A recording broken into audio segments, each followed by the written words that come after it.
Hello.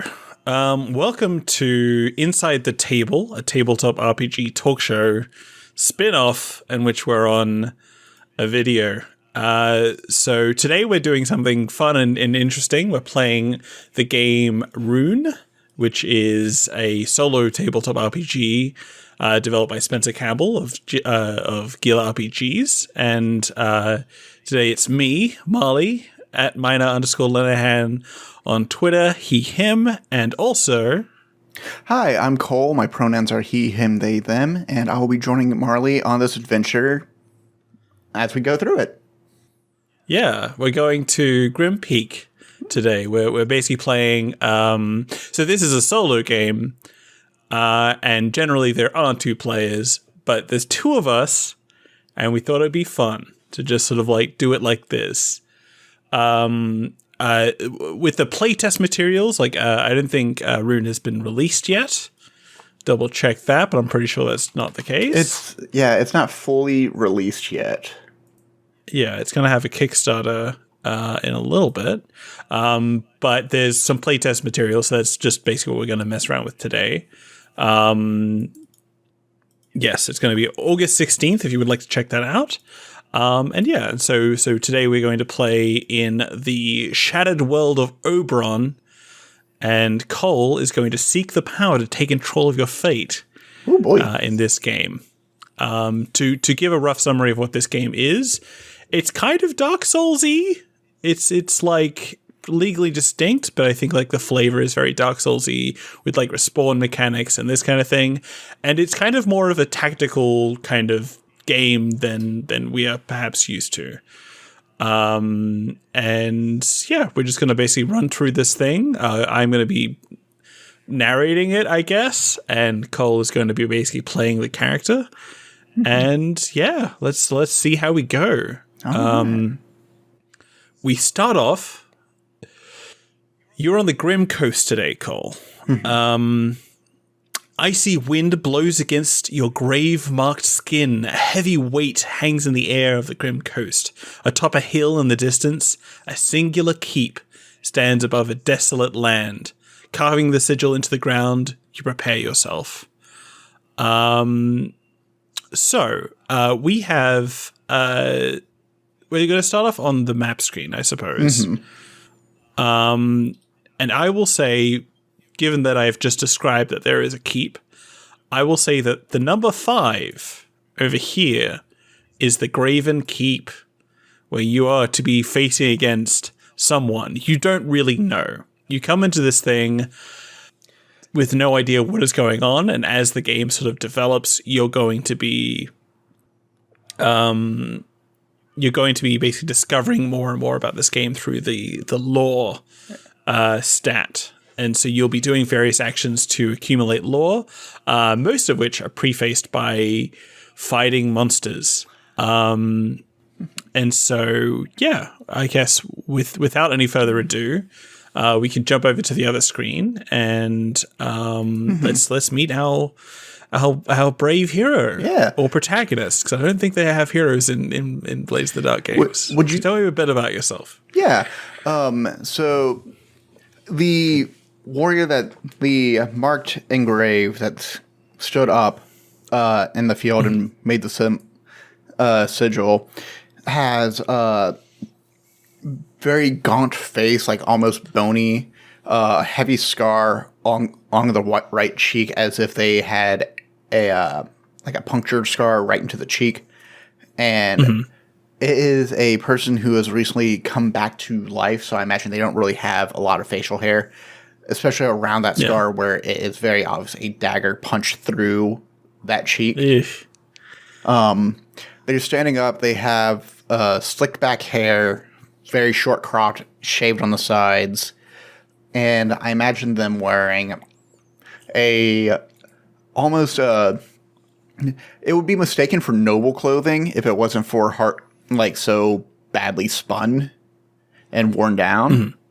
And to their side, they have a spear, and underneath the marking that shows that they're engraved is another like series of carving on their arm, and that kind of moves and flickers as if it's an open flame. Cool.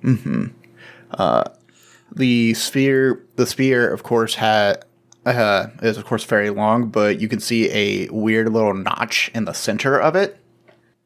And you can hear a faint tinkling of chain on the inside. Oh, inside? Okay. Yeah. Would it be fair to say, like, I could, also the engraved's name is Aaron, Arryn, and I think, they go by they, them. Which is probably important to know. Let's write that down. Yeah. Is this your first time at a place like that? Like this? Or is this level 1? Are we opening up? You're like on the Grim Coast? Grim Coast? Grim Peak? Am I getting that name wrong? Yeah. I would say this is definitely their first time. It is a very weird experience for them. I think they do feel that really strange pull to the keep as well. I think it's just like a very spiritual pull trying to get them to go in that direction. And they have no idea how they came to be here. They have faint memories of a life before, but it's all fractured and scattered. Okay. So you open your eyes. You are currently at the Sigil, which is this game's equivalent of a bonfire or a site of grace or a lantern. It is a sigil carved into the very soul of this realm, connecting you with it. This is a place of rest, recovery, and rebirth. So as with any sort of game like this, you can basically rest here and recover all your health. But if you do that, we also unmark all the fights. So basically, as you go around the world, you're going to come across various enemies, and the standard, skeletons and that kind of thing will come back alive and mess around. But bigger enemies, such as the person in that very keep at the far end of the area, will essentially not come back because you kill them. So as you're sort of standing here, there's not really much details about it. Looking at the map, let's jump over there. Looking at the map, it is kind of bare. You can see some hills, you can see some forests, you can see a river of some kind. But yeah, you have two paths in front of you because the map basically gives you routes to sort of go along. And it's kind of strange because like in Dark Souls, this is going to be like, okay, this is half an hour of your time getting through there. And I know that this game is going to, in future, get some random encounters and that kind of thing. But for now, you can just kind of walk to any area. So you can move to a quiet village along the coast, which is number 2, or you can move to an ominous forest looms to the north. Both will lead you towards the keep and literally anything else. So let me know what you're interested in going towards. A quiet village, there's no smoke coming from the chimneys, or just a dark forest. I think Aaron's first reaction would be, I just need to find a place I can rest. Let's go to the village. Okay. So you walked along this area, you walk past this, you probably like wade through whatever this river is, and you find a place. Let's drag you over there. Oh, you've already done it? Yeah. You find a sign outside of a very quiet village which says Tiresh, Tiresh. And it's kind of unsettling. There's no smoke coming from chimneys, there's no sound of people, anything like that. You were probably the first person to come through here that you could sort of tell. Even though, like, looking at the ground, you can see, like, strange, like, scratches and, like, things. And, yeah, the place is basically empty. No enemies present themselves, and the village is yours to either search to see what loot you can find, or you can try and learn something about this area. This game is really interesting because it has a day-night mechanic. And so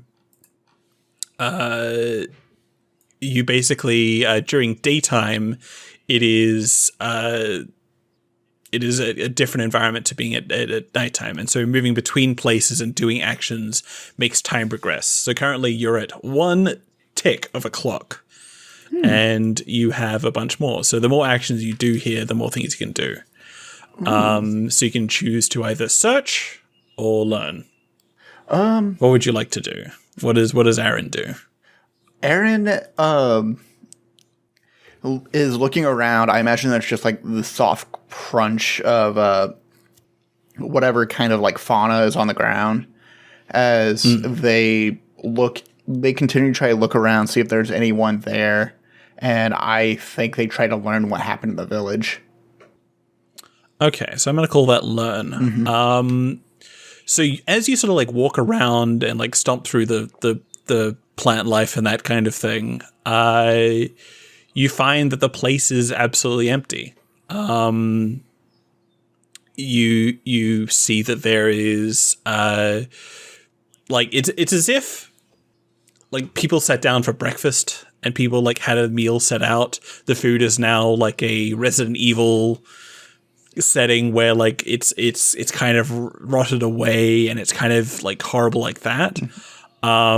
Something took these people.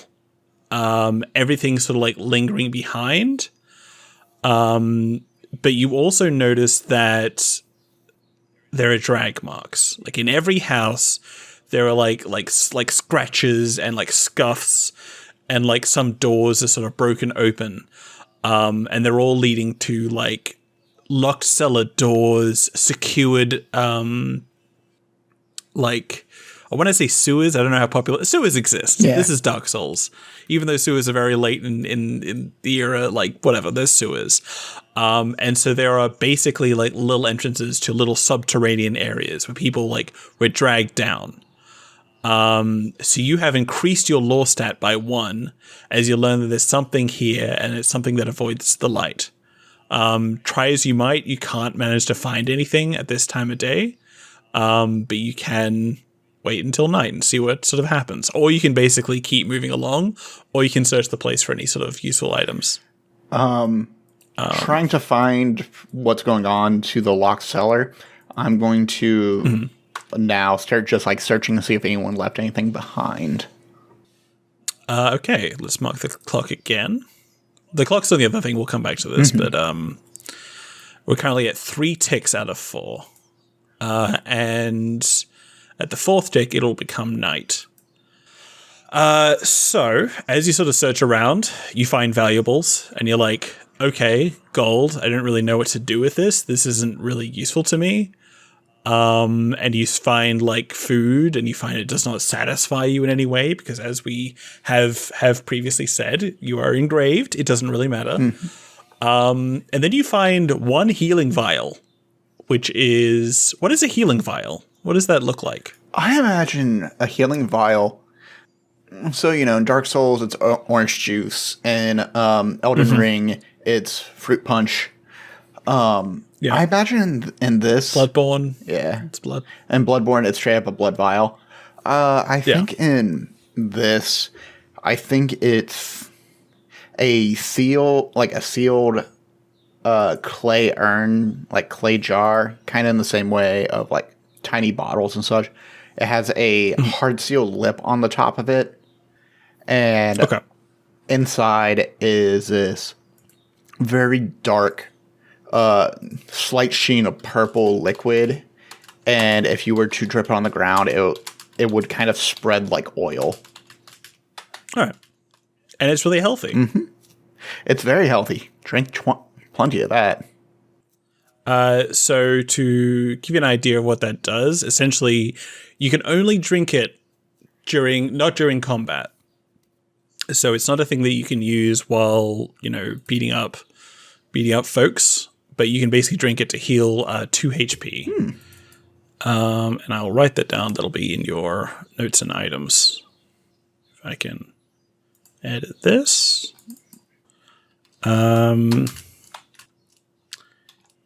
Heal 2. Okay. So you have basically exhausted this place. It is still daytime, although night is soon coming. What would you like to do? You can still move along. You basically easily, search through the village of Tiresh. Mm-hmm. I think I can give you an idea of like other locations you can go to or whatever. Because I think you clearly have an idea that at nighttime things will change, and there will be things to fight or whatever that took down these people. Although it's up to you whether that's interesting to you or whether you prefer to just keep moving. Yeah. Kind of amusingly, you can move straight to the castle from here, straight to the keep. Honestly, yeah. I think Aaron's going to avoid everything in him, telling him to go to the thing.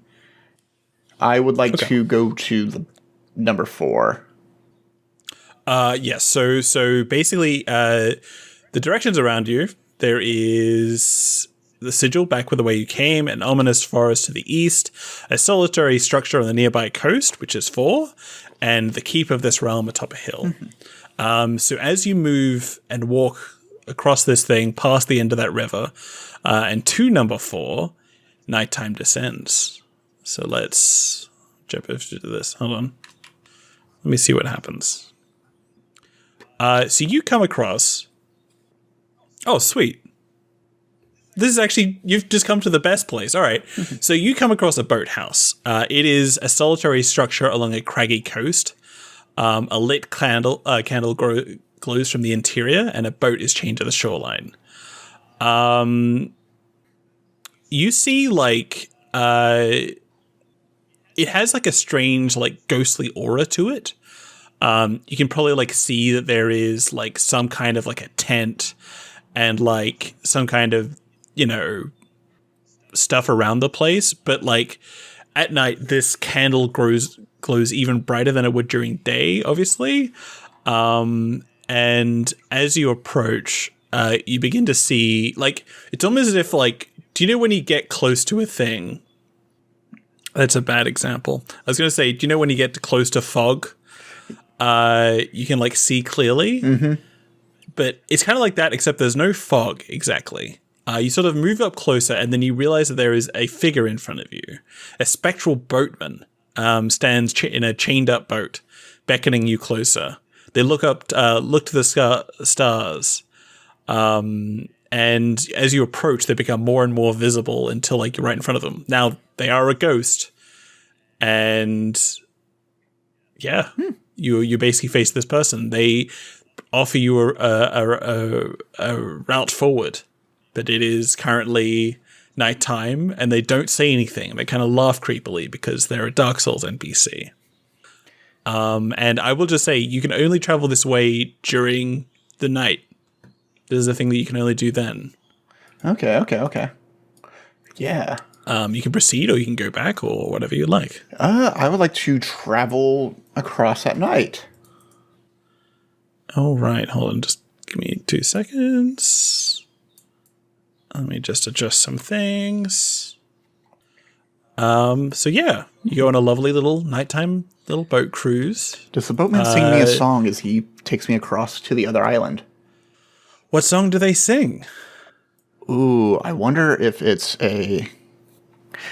I imagine it's like a dirge talking about the keep and the misery the Lord has felt and the betrayal by the people.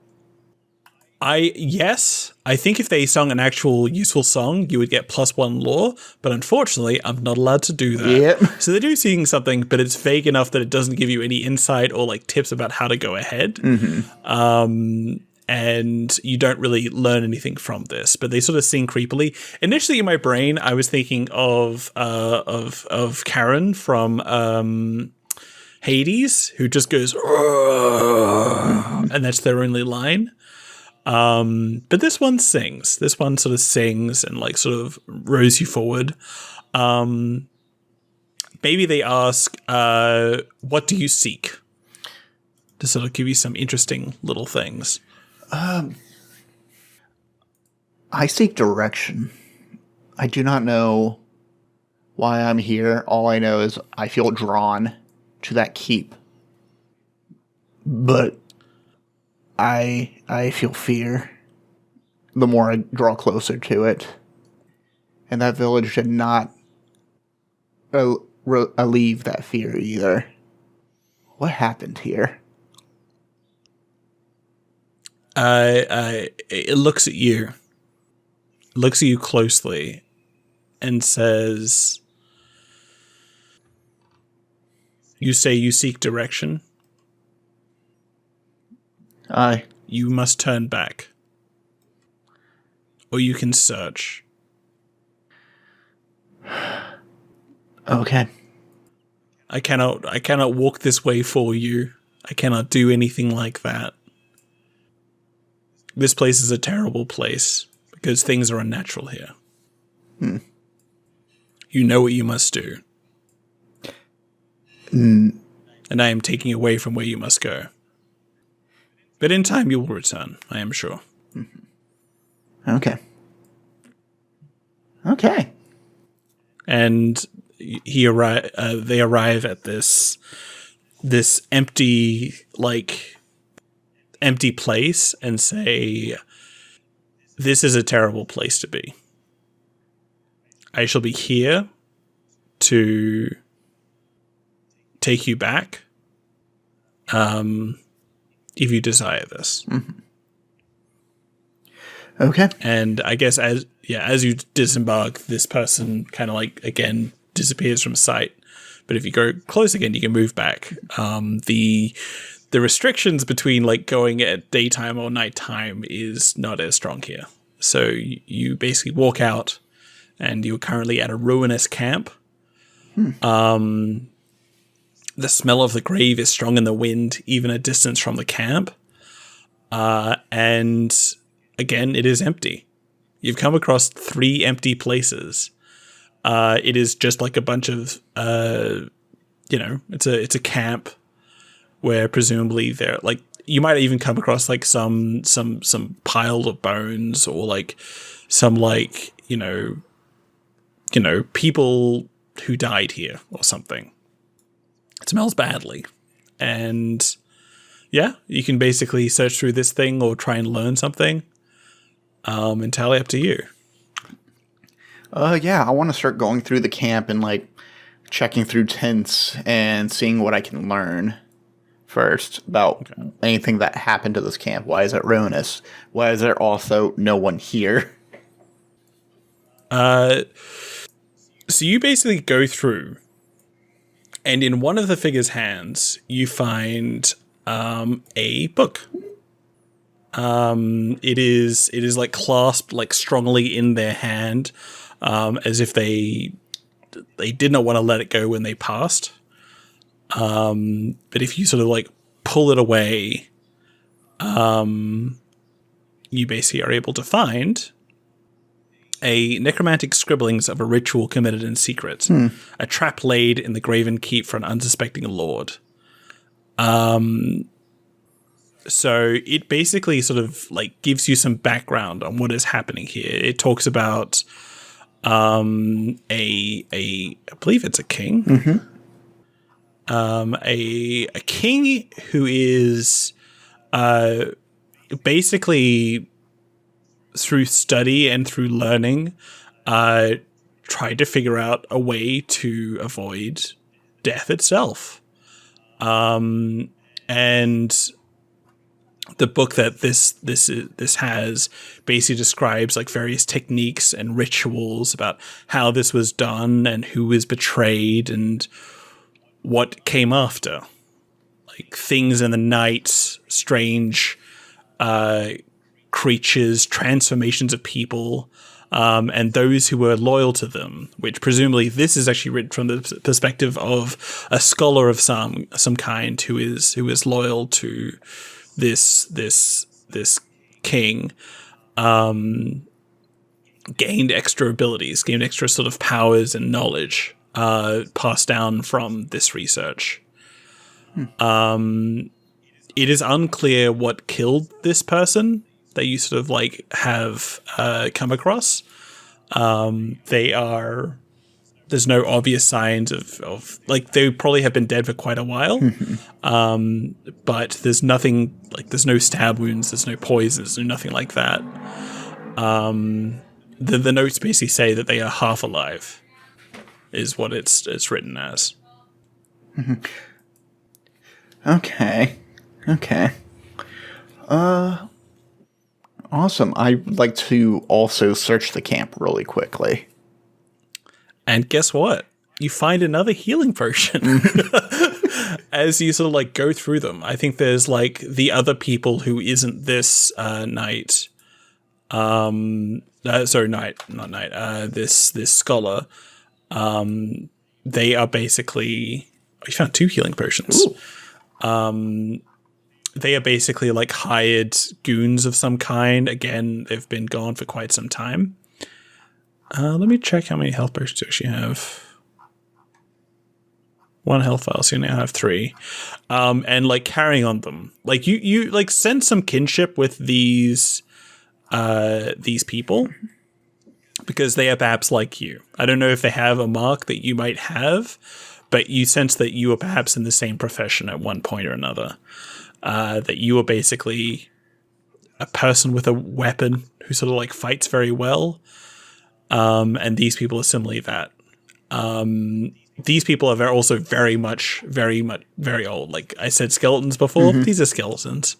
Like rotted away and all the rest of it. So you currently have you pry 2 healing vials away from them. So you currently have a total of 3. And there's nothing else that you can really sort of see from here. Cool. And again, if they don't rise up and attack you, you avoided all the fights by just being there at the right time of day, which is very funny to me. Do I see 0.7 from where I am? Out of curiosity. Yes, you do. Let me find the little thing. So you see again the spectral ghost back the way you came, and you see a solitary path along the coast to the eastern shoreline. You don't know quite where it leads. Okay. I would like to...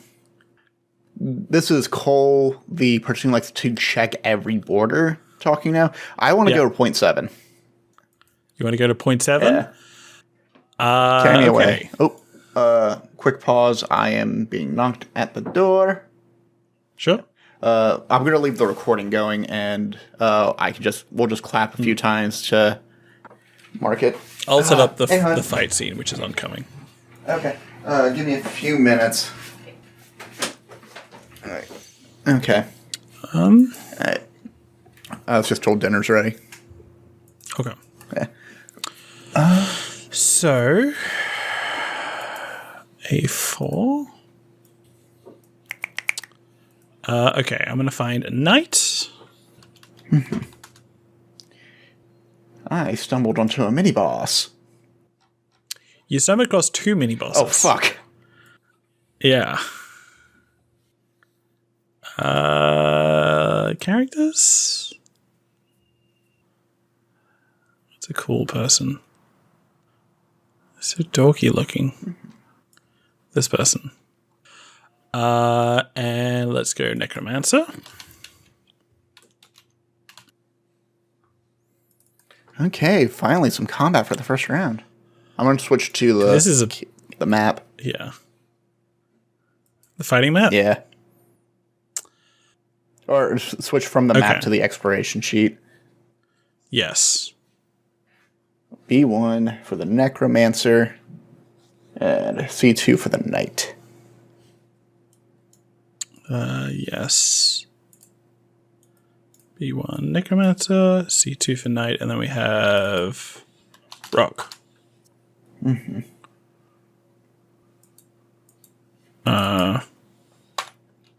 Stone.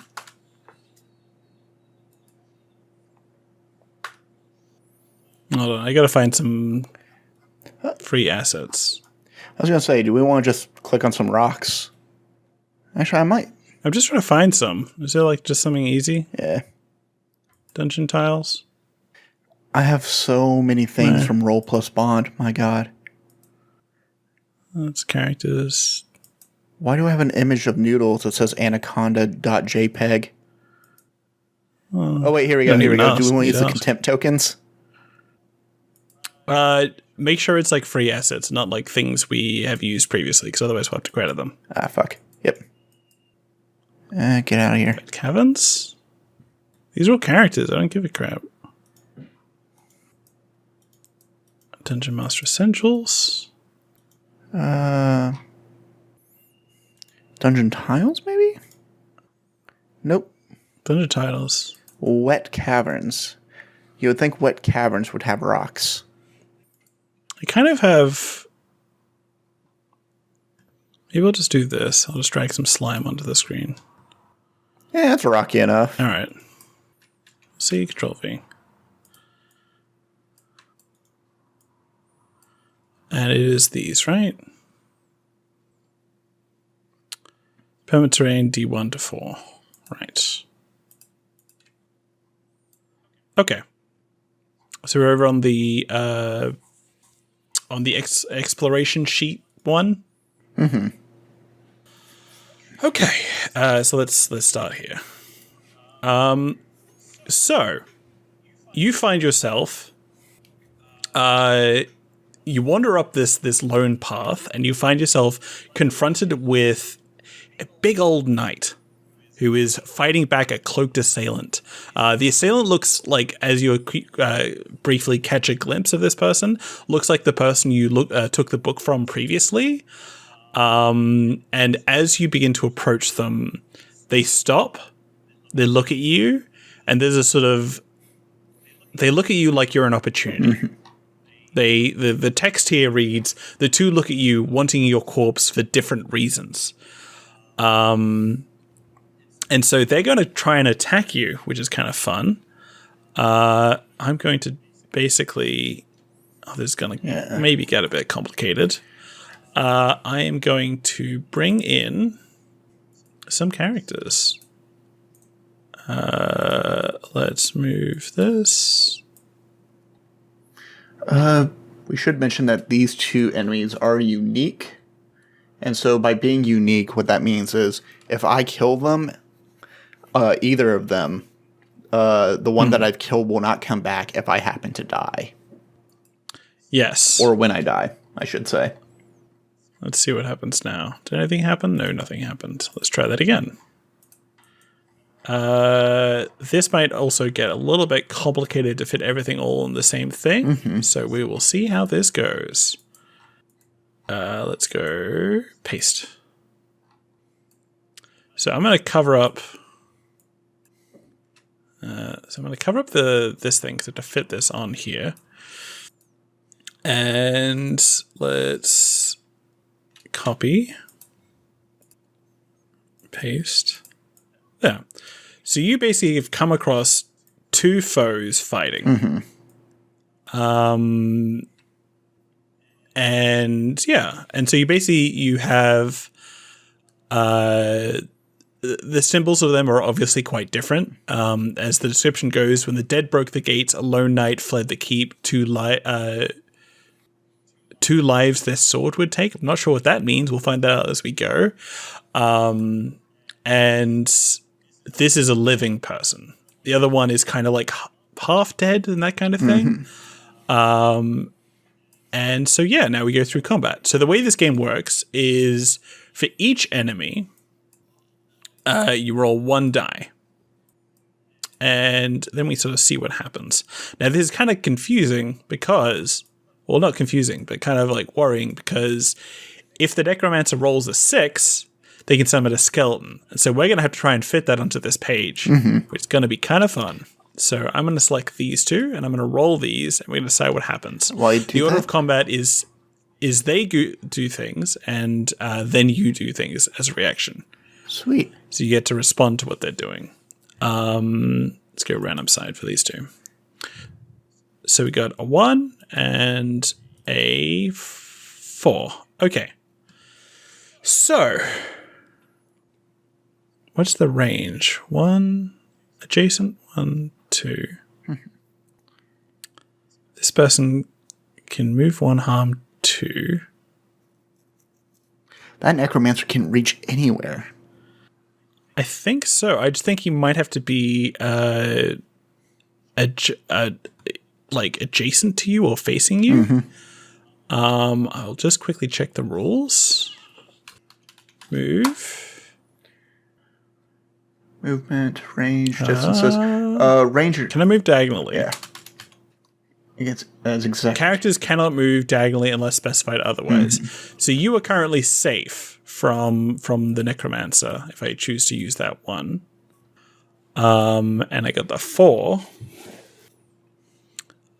which is move 2. 1, 2.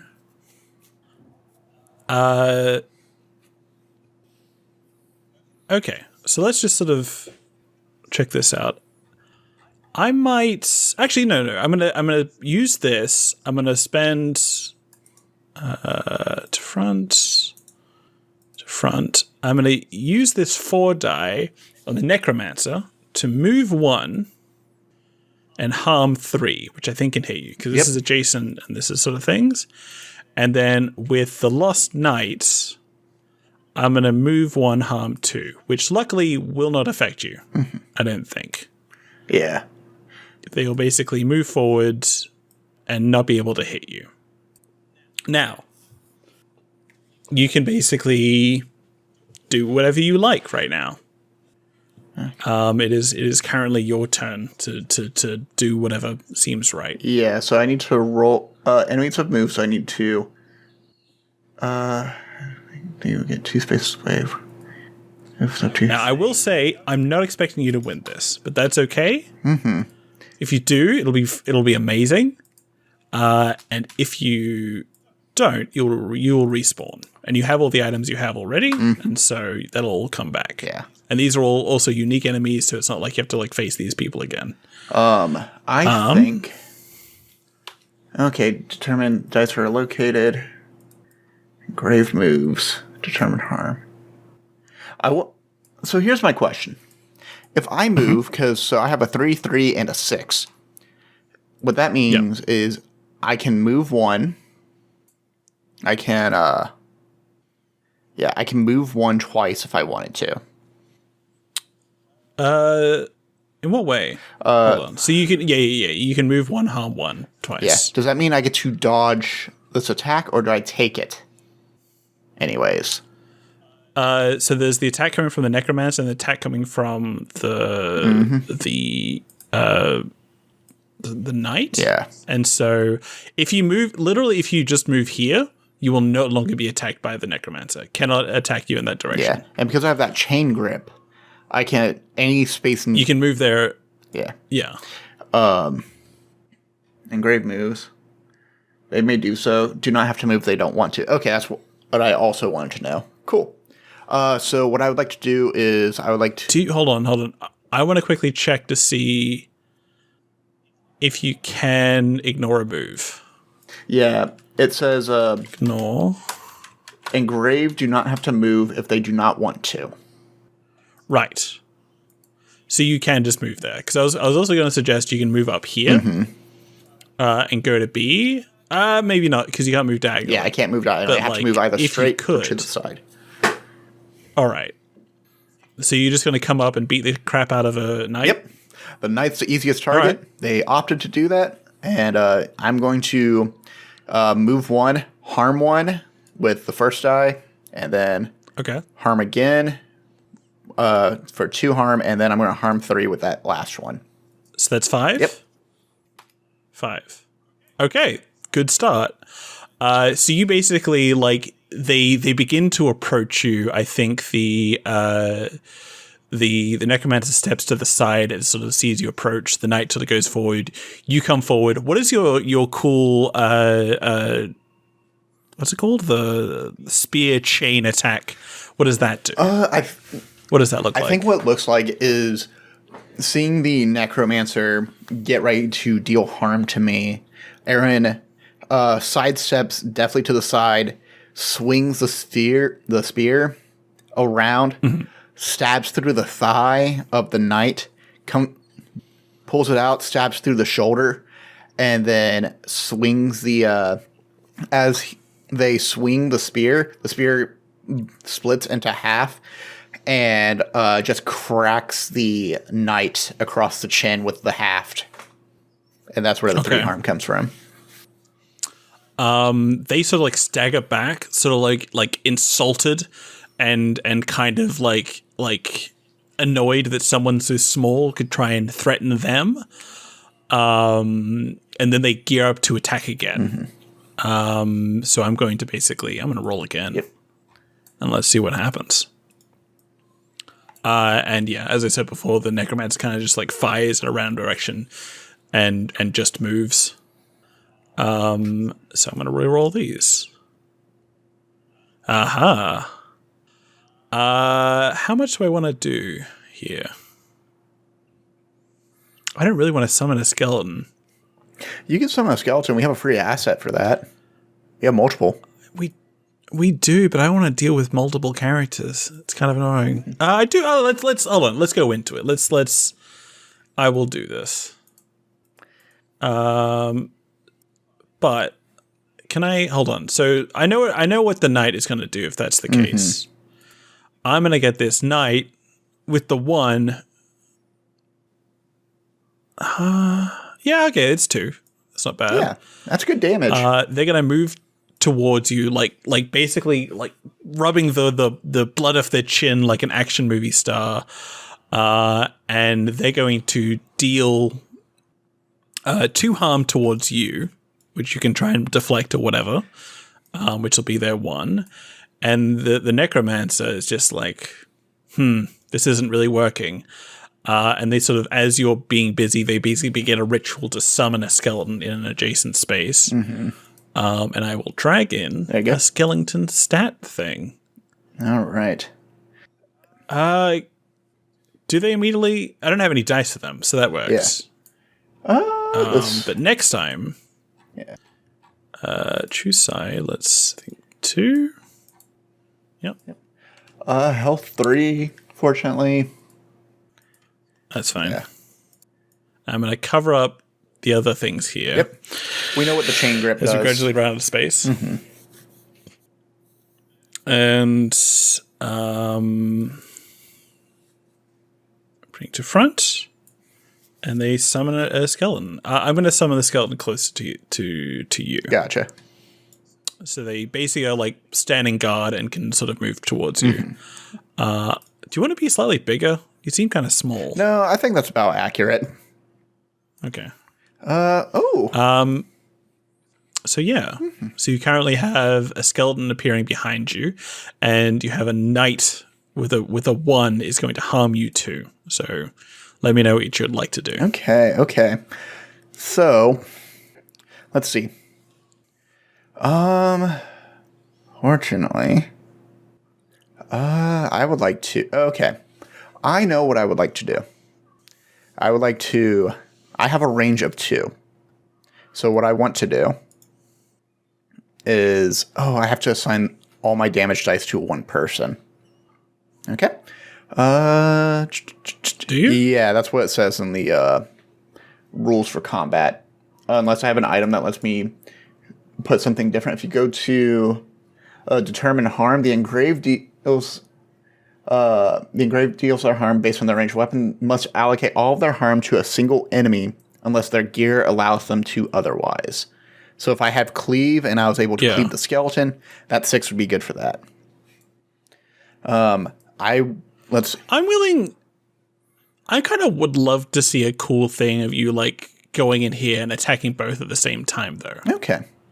I'll allow that as I'm not really a GM, but I'm like, Oh, wait. I think that Here would we be go. cool. Because I Entirely up have to you. that chain, what I can do is I can move my 1 here. Yeah. Still do my 2 harm to the knight. In fact, I'll do another. Yeah. You also have Erupting Flame, don't forget. Yeah, that does is kinda 5 cool. damage, and I take 2 harm for that. To all Yeah, adjacent. which is the cost. Yeah. But yeah. No, I think just Ooh, yeah. it's hold on. No. So it's just to one enemy. Yeah. So deal 2 harm to adjacent is a 4, and deal 2 harm to all in your row or column Mm-hmm. is a 2. Is the 5, I mean. But yeah. So here's the thing I'm thinking. I can either. Okay. Actually, no, I can still do it in 1. I don't think this knight. Yeah. So basically, with both the 4s I have, I'm going to do 2 and 2 to the knight. And then with that 6, the half clicks out, and the spear is at its full length. It brings down the knight with that 1 harm, and swings around, and it clips the skeleton and knocks off that shield that's holding. All right. So that is 2 and 2 to the Lost Knight, and then 1 extra 1 to the Lost Knight. And then 2 to the skeleton? No, Skeleton? it's both the 2s go to this knight, and then 1 from cleave and 1 from cleave. Okay. Because I can attack ideal enemy 1 harm to enemies adjacent to target. Actually need to double check something about. Wait, adjacent to you? Yeah. Or to the target? Oh, adjacent to the target. Oh, yeah, shit, that wouldn't work then. If you hit the skeleton, that will attack the. So, all right. Let's allocate the dice. So just drag the dice to where they're going. Yeah, actually, what if I do this? So I started here. 1 and 2. So that would be move 1, damage. Move 2. I don't think this guy can do damage since I'm close range. No. So Also, you're not lined up with them. yeah, exactly. I think because I can do damage. Actually, all right. So let's do this. I'm going to put 1 here for the move 1, harm 2. Actually, shit. 2 here for the move 1, harm 2. I'm going to move up 2 spaces. Yeah. So you moved. Wait, were you here? Yeah, I was down here. So you were here and you moved up 2. Okay. Yep. And I am going to. Who are you going to harm for? God, I wish I rolled a 5. I was going to say you can add them together, but Yeah. 4 plus 4 is not equal 5. Yeah, unfortunately. I guess I'm going to go ahead and I will harm 3 on the skeleton, and then Cool. Killing it. use that cleave to do 1 damage to the necromancer. Or Deals 1 harm. So they will take. All right. So you deal 3 to the skeleton, killing it, and then you deal 1 extra 1 to theirs, and then you 1 extra 1 to the necromancer, and then you have the move 1, harm 2. Are both of those on the necromancer? no, because I can only focus all my dice onto 1 target, and that goes all to the skeleton. So basically, I have a full. I can't harm 2 with that second one. Does that make sense? Oh, come on. I know. I would say do it. I would say this would be a waste of time if you do. I can picture you do this. If you want to basically harm 3 skeleton and then harm 2 twice on the necromancer, that works. for Okay. me. And I'll bring it down to 1. It's still alive. It's still a threat. But yeah. Okay. Then yeah, I'll do that then. So skeleton, bam, gone. 0. What does this look like? As you basically, the Lost Knight comes towards you to attack, and then you are not attacked, and then you beat up a skeleton and heavily damage a necromancer. Yeah, I think it's just like a roll out of the way, and basically just baseball bat the skeleton all the way through and bring the blade of the spear right into the necromancer. Okay. Necromancer falls back. It's like one of those dramatic things where it's just like falls back and holds up like a hand to like defend themselves. They're wearing like a robe, and they like look at you like with this angry look. You see their eyes are white as they are some kind of deceased thing. And they're kind of looking to try and make their move away. Yeah. I think I just shout them, I know what you've done. You are a traitor to the keep and to this land. I think they just look nervous. And I think they look at you and say, what do you know of this land? Outsider. And you hear behind you the thuddering of some footsteps as the Lost Knight begins to slowly approach you. So let's re-roll these. Got a 5 and a 1. Ooh. Hopefully you roll only 6s. Because I can move 3 and harm. Yeah. Because this goddamn necromancer ain't doing shit. I think it would make sense for the knight to just come in swinging at me. Can I move 2? Yeah, you can move 2.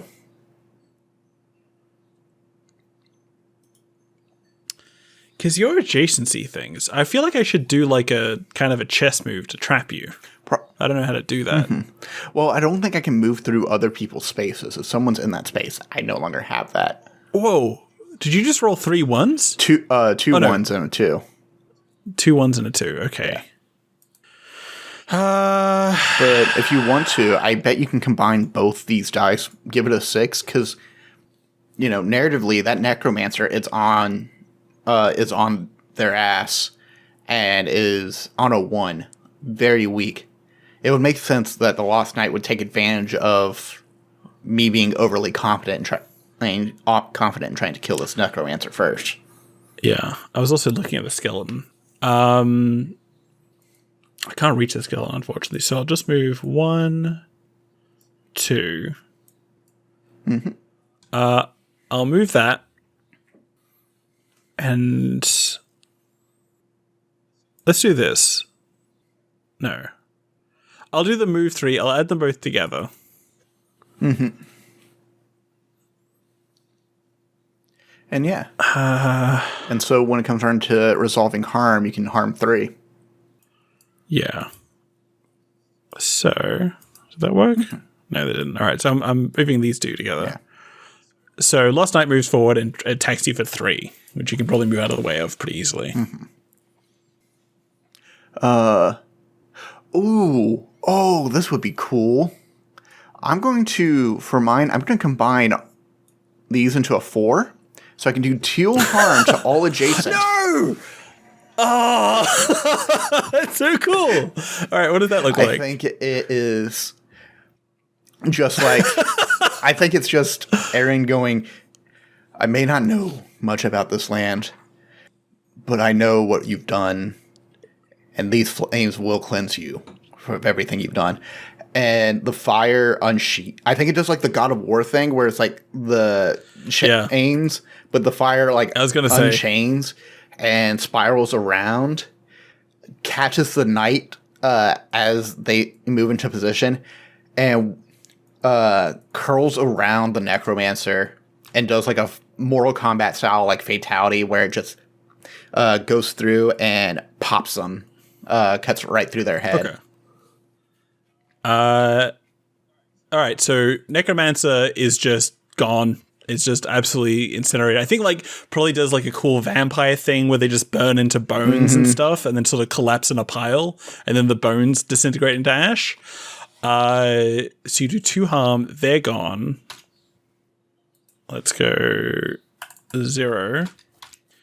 And you basically swing back, and the Lost Knight, who is the picture of good health, is like, I think just like cuts into their armor, like whatever their cool chest armor is, or like cuts through like the sheer metal.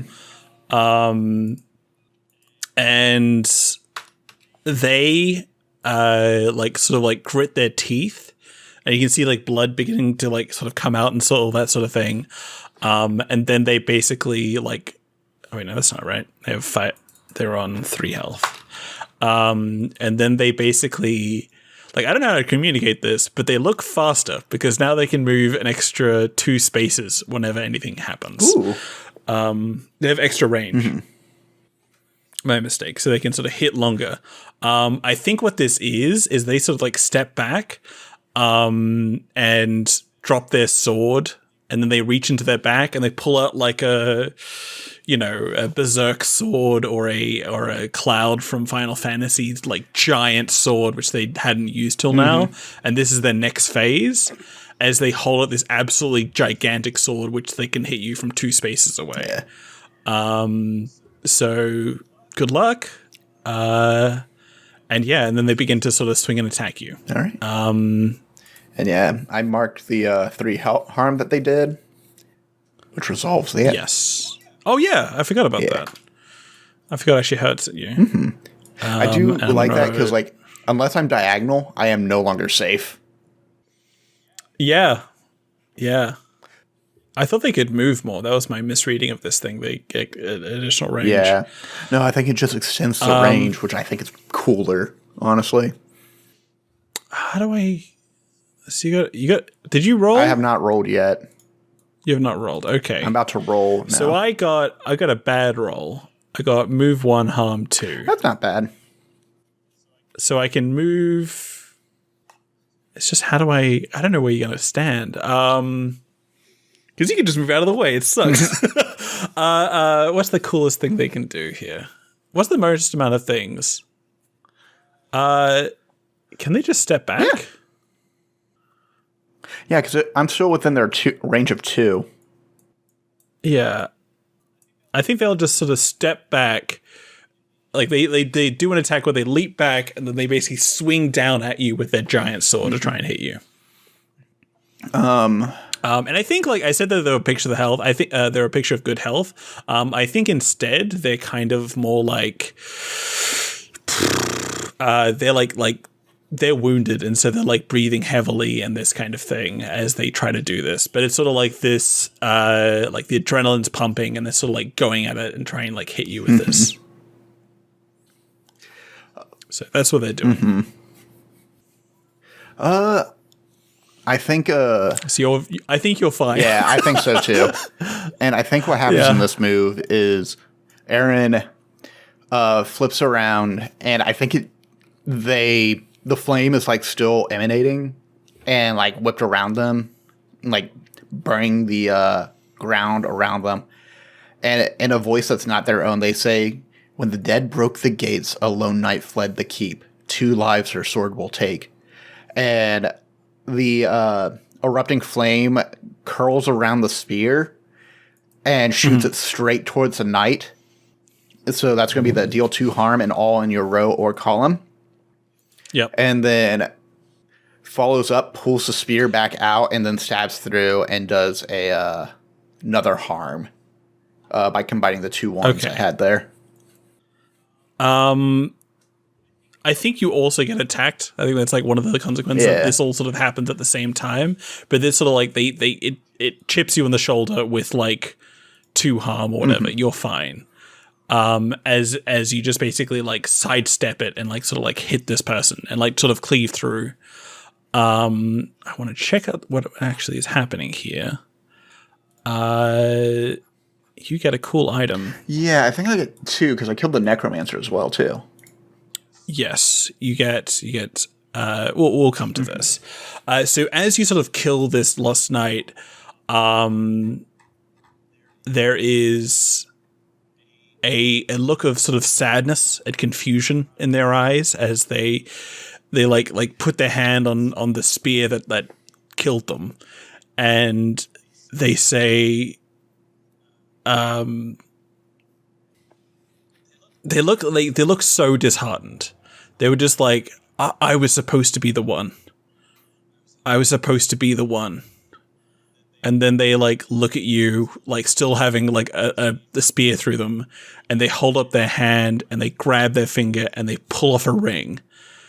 And as they sort of collapse to their knees and sort of hold out their hand, and then bow their head as they finally perish, they put their hand out and say, "You must complete it." And like in the middle of their hand is the sun-scorched ring, Ooh. which is utility passive, +1 harm to undead enemies. And the description of it, if you read the description is, fire magic was declared forbidden on the Grim Coast just before the dead took the keep.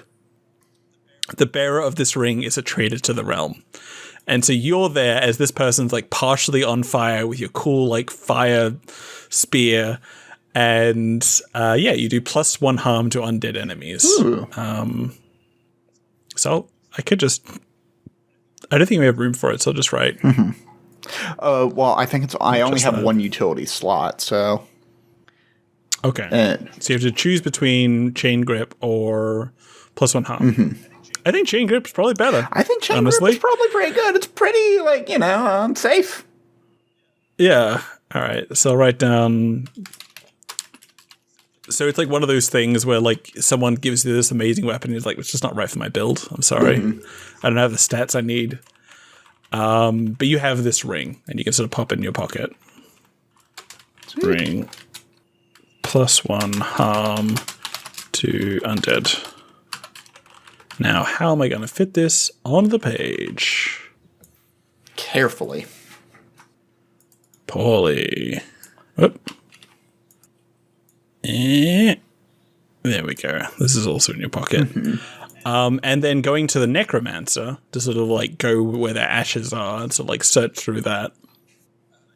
You're able to find, I think just a necromancer ring or necromancer key, which doesn't have any stats or anything. It's just a key. You just pick it up and it says key. I don't remember the sound that it makes, like chunk. And then, you have a necromancer key. Oh, it has the emblem of the Graven Keep on it, too. Does it? Yeah. Oh, let's check this out. Ornate golden key, the emblem of the Graven Keep stamped into it. That's on the ruinous camp page. Yeah. This is like... Ornate golden key, the emblem of the Graven Camp. Yeah. Quickly. That's the new one. I think there might be like the sigils on both the old and the new... like on the knight and on the necromancer are very similar. But yeah, you kicked ass. So yeah, what would you like to do? We can jump back to the map. Oh, actually, there is more stuff you can do here. What am I saying? You can just move on. You have defeated them. So actually, there is nothing more to do during the day. Or during the night. During the night, more appropriately. Yeah. You found some useful items and this kind of thing, but I think you've exhausted all for the time being. There is a book, but you can't see it because it's nighttime. So, can I move this forward? Sit and wait out the night? Maybe drink some of the healing to the healing vials I have. Yeah, we can do that. I'll sit, wait out the night until and heal up to what is that? That's going to be. What's 5 + 4? 9. Yeah.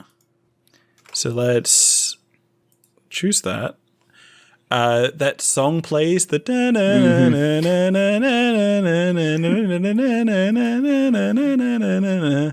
and then you come across a necromancer. No. I think you're good, right? Yeah. I think you basically you wake up and you see the body of the knight and the body of the remains of the necromancer, and I think you see in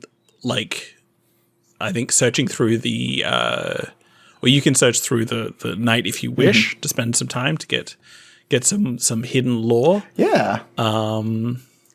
Because yeah, you've done really good. I'd like to do that. I'd also like to wear the knight's armor because I'm a bastard. Sure. Yeah. It doesn't give you any benefit, unfortunately. It does not, but at least it is also like, yeah. And it's also like, it's got a cool scratch across it where you cut through with your fire blade. And I think reading through it, you get basically some information about what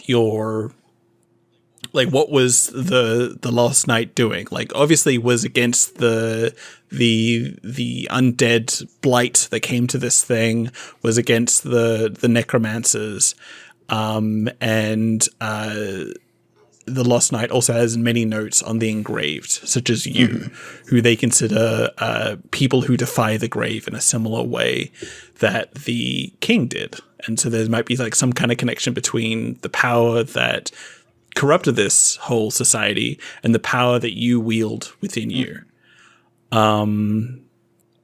And they were basically like biding their time, doing something similar to you, this Lost Knight, to find like useful items, was probably like trying to fight this this necromancer to get the key to do whatever else. And was like getting their things together. But you defeated them. You destroyed them, and they're dead. And they're not coming back because they don't have any of the engraved stuff with them. And yeah, so you get +1 lore. Nice. Well done, everybody. So you're at 3. Looking at the key, I consider the village again, and Aaron makes their way back to the boatman and starts heading back to the town. I think as you approach, the boatman is gone, but the boat is still there. And as you sort of like get into the boat, the paddle like rises up and begins to sort of like move forward like on its own accord, and you cannot see the boatman. Oh, fascinating. And so they remain. And yeah. So you're back at 4, which is a number, which stands for something. So you arrive in the middle of a fight. The previous thing, like I think last time I mentioned there was like a camp or something that was sort of like weird and ghostly. It is basically the same, but like it's almost as if the lighting has changed because again it's daytime. And there is there is basically a bunch of mercenaries and a zealot who sort of like see you approach on this like boat, and they maybe like look a little cautiously at this like self-moving boat, and they begin to stand up and prepare to fight, I guess. Cool. So we got a zealot and 2 mercenaries. So let's take a moment to set those up. Yeah, I can look for some mercenaries, I think. Yeah, that would be a appreciated. lot of beholders at the moment. That's what they look like. There we go. I'll see. Oh, wow, that one of them is huge. Oh, B2 Good. And C3. And let's get you out. Come on. Actually, wait. Here we go. And we'll just have both these people be mercenaries. B2, C3. We got 3 dice to spend because we got 3 characters.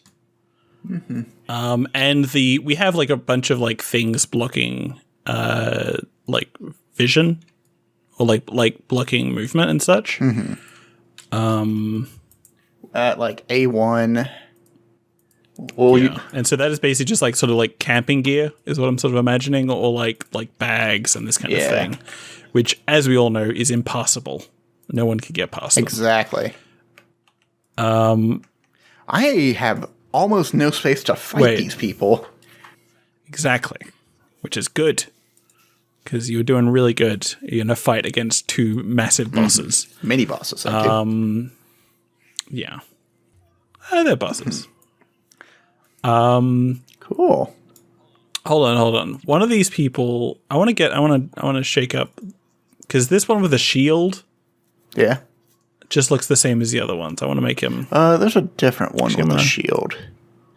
Give me a sorcerer or something. Oh yeah, because they're a zealot, so they can do every adjacent. Like, they're probably just, like, I don't know. It probably makes sense, but I want to give them like a different color so I can tell, because otherwise I'm going to get confused. Yeah, here's. Wait, hold on. Might be able to fix it. Yep. Let's give them a different color. What did you just put down? A knight. What did that one look like? That's over here. Yeah, well, that was good. Let's swap them out. Make them big because they're threatening. They're weaker, though. That's their thing. Yeah. You know. Yeah, I don't get why the zealots are weaker. Oh. Actually, it's because the zealots are just regular people. Yeah. The stars. Do you see it? The stars. And mercenaries are soldiers for hire. No gold or forms of payment can be found on them. There we go. Same Yeah, and adjacent. Oh. Range same? The fuck does range same mean? I never noticed that one. So you can be on the same. You can basically be on top of people. Mm-hmm. You can't have more than two people on top of them. Okay. So I can't be on top of people because then I can't use my spear or my erupting flame. Yes. That's fascinating. Yes. Okay. Or you could do, if you rolled a 5 with a flame, you could do 2 harm to all in your column or row. Yeah. Okay. So all I gotta do is position you in such a way that you're facing everybody. Like, I think currently... All right. So let's do this. So I'll roll for everybody. And I will roll for me. It's not a great roll. What do you mean? That's great for me. Can't do much. Okay. I don't like this. I'm going to move these around. I'm going to make also this one blue. Mark that. Can you mark that down here? I've used 2 of the potions. Oh yeah, you've used. Yeah, I've moved it to the map layer for some reason. Yeah. I don't quite remember why. Yeah, the only reason I didn't get 2 different mercenary models is just because we wanted to make sure they were both like mercs. Yeah. All right. One of them is blue. One of them is regular color. Mm-hmm. Okay. So move 1, harm 1.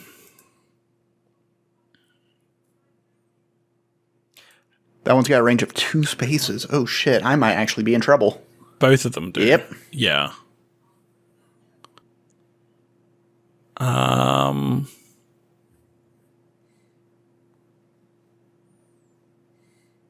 Okay. All right, I think I figured this out. So I'm going to move 1, harm 1 with the zealot. Gets +1 because it's near them. And I'm going to box you in. Yep.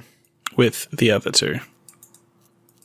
So one of them is going to attack you for another 1, and the other one's going to just basically attack nothing. So if you move forward, you're going to be attacked.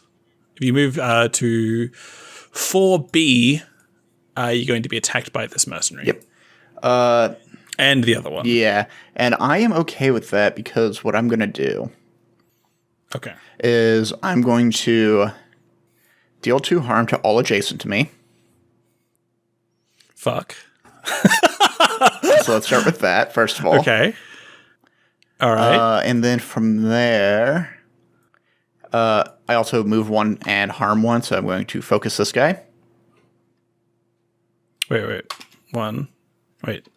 2, 1, 2. Say again? I'm going to do another 1 harm to this man in blue. Yep.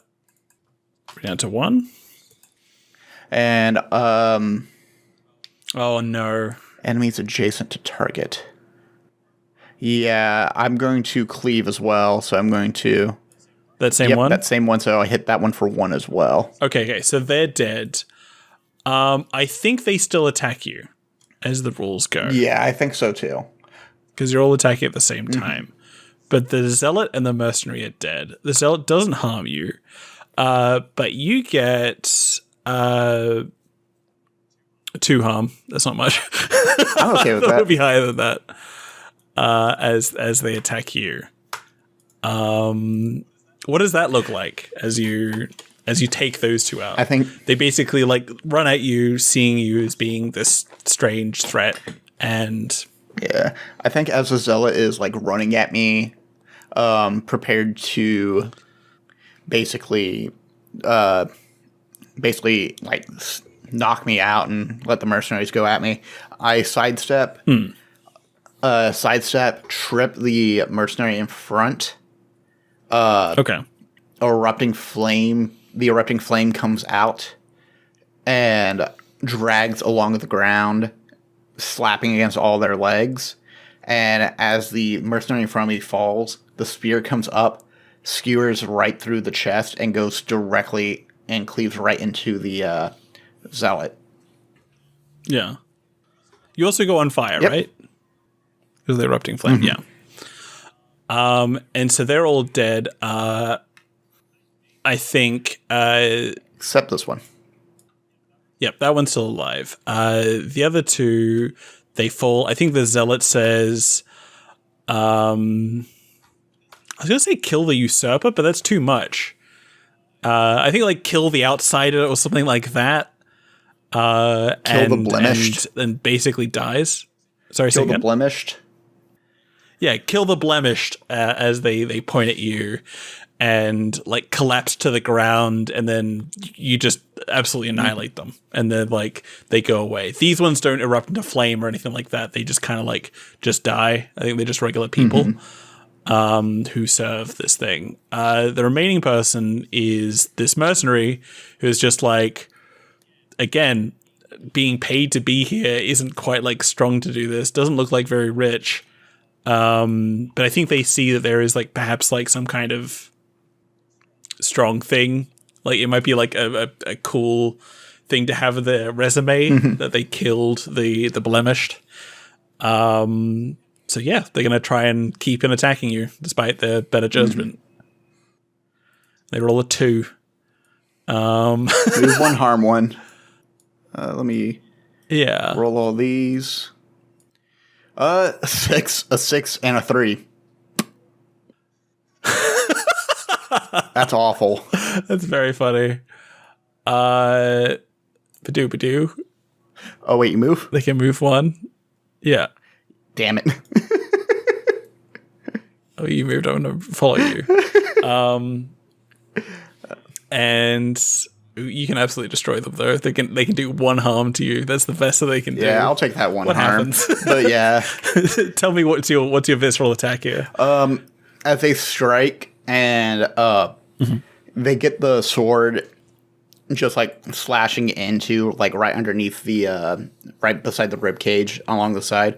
I think Aaron just like grabs the arm holding the sword and skewers them right back with the spear. Okay. Yeesh. And it is dead. Is dead. Basically collapsed to the ground. And as they sort of like fall, they just, I don't think they say anything in particular. I don't think they're like particularly notable and they're particularly like interesting. I think for a moment you briefly glimpse what could be greatness in their eyes, and they see it sort of fade away as they die. And yeah, I think they sort of like fall down, like looking around the camp. You might also like see like a note or something like sort of pinned, like, or just like lying around, which is something equivalent to a contract that these mercenaries were given. And it very simply says, meet me on the island to finish the hunt. And it is signed with the sigil of the knight. And so that is who you have killed. There might be more, but again, you have to search for it in order to find it. I just remembered a thing. Is there a realm clock? Oh, it's just the Grim Coast. Okay. Yes, just below. Cool. And yeah, let's see. Can I search the area real quick? See if there's anything extra? Yep. Yeah, you basically find you have enough lore, so you basically find star charts, which is two identical maps of the stars, a compass moon on one, a sun compass on the other. And as you hold it,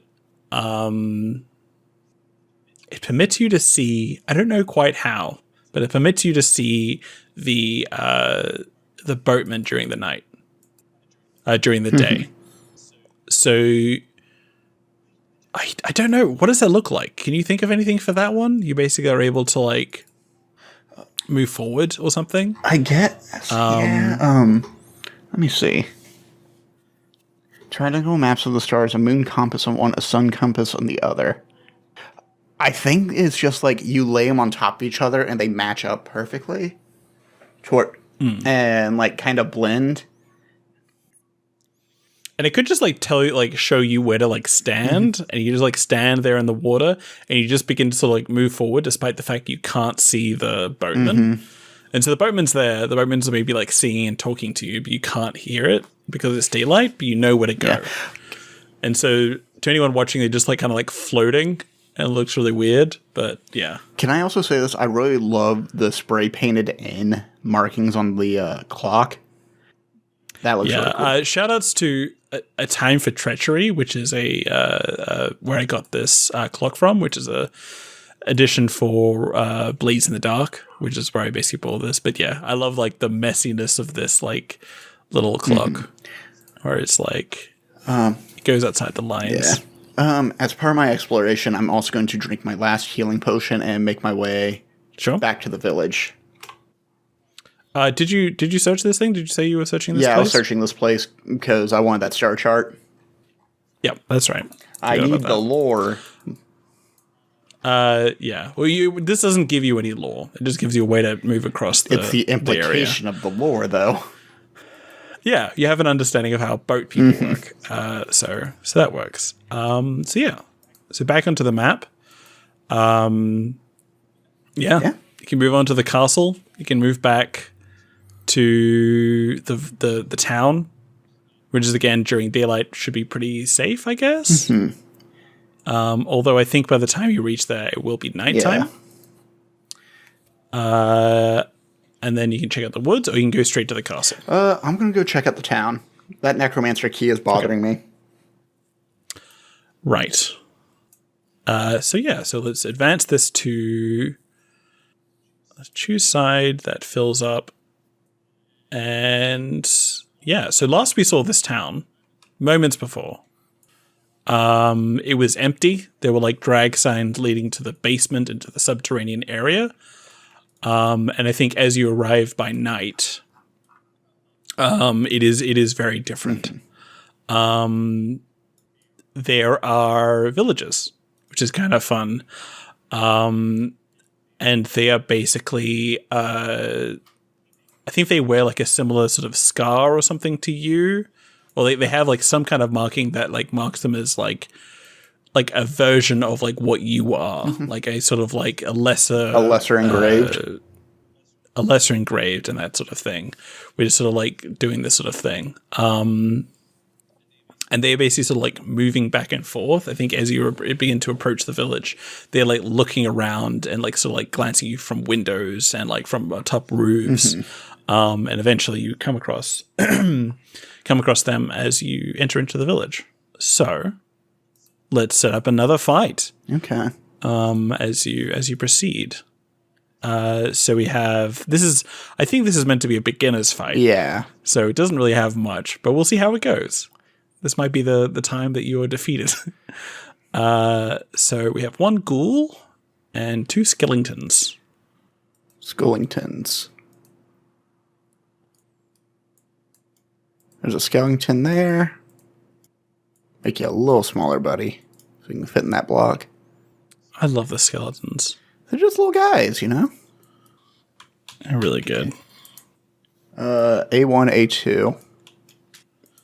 I do really like how this game utilizes the map a bit. To me, it makes a lot of sense. A friend of mine compared it to Mega Man Battle Network, and I'm like, yeah, that sounds about right. I have never played Mega Man Battle Network. I've seen gameplay of it. There we go. I'm gonna get you. Yeah, I like how quick it is. Yeah. I like how sort of like quickly it sort of moves through it all. Yeah, I definitely think there's space to encourage it to be 2 players. I think doing it like this, where it's like kind of a guided thing, is interesting.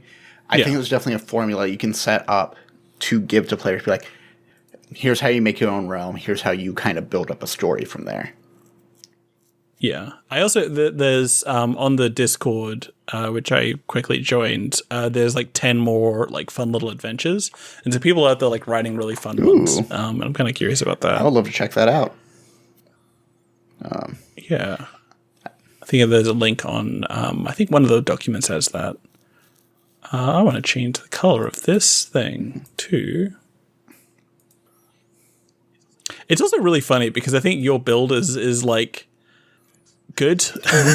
Like having the chain grip is just extremely useful for like moving around. The chain grip is huge, and I haven't used the spear to like its full ability to where I can hit targets from 2 spots away, you know?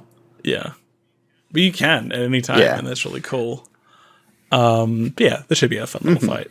There isn't any obstacles, are there? No. Yeah, no. No terrain. So yeah, so you're basically walking through as these things begin to approach you. So let's roll. All right.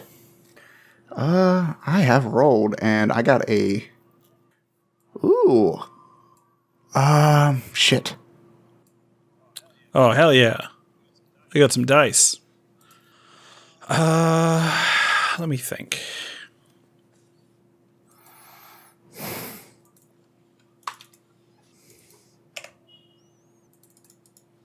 I wonder if that gain health is like it gets more health as it goes on. Yeah, I was wondering about that. Can I bring it up to 7? Yeah, God, that'd be fucking rough if you did that. You should do it. Maybe I should do that. But then again, like, what am I doing? I'm just buying a time, and you'll just deal for like that amount of health. Can these folks do anything? No. Yeah, no. One of them can move too and get into a position to hit me here. But that's it. That would be my 6. Move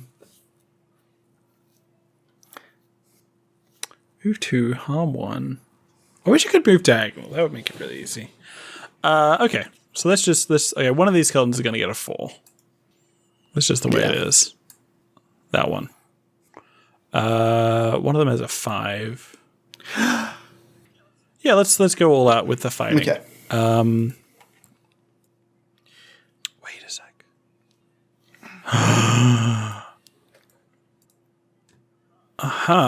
I can move on top of you. Yes, you can.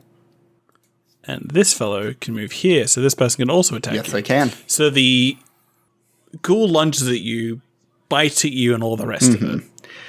The skeleton moves to, and basically, like, with its, like some equivalent of the starting weapon, begins to sort of, like, swing and attack you. And, yeah.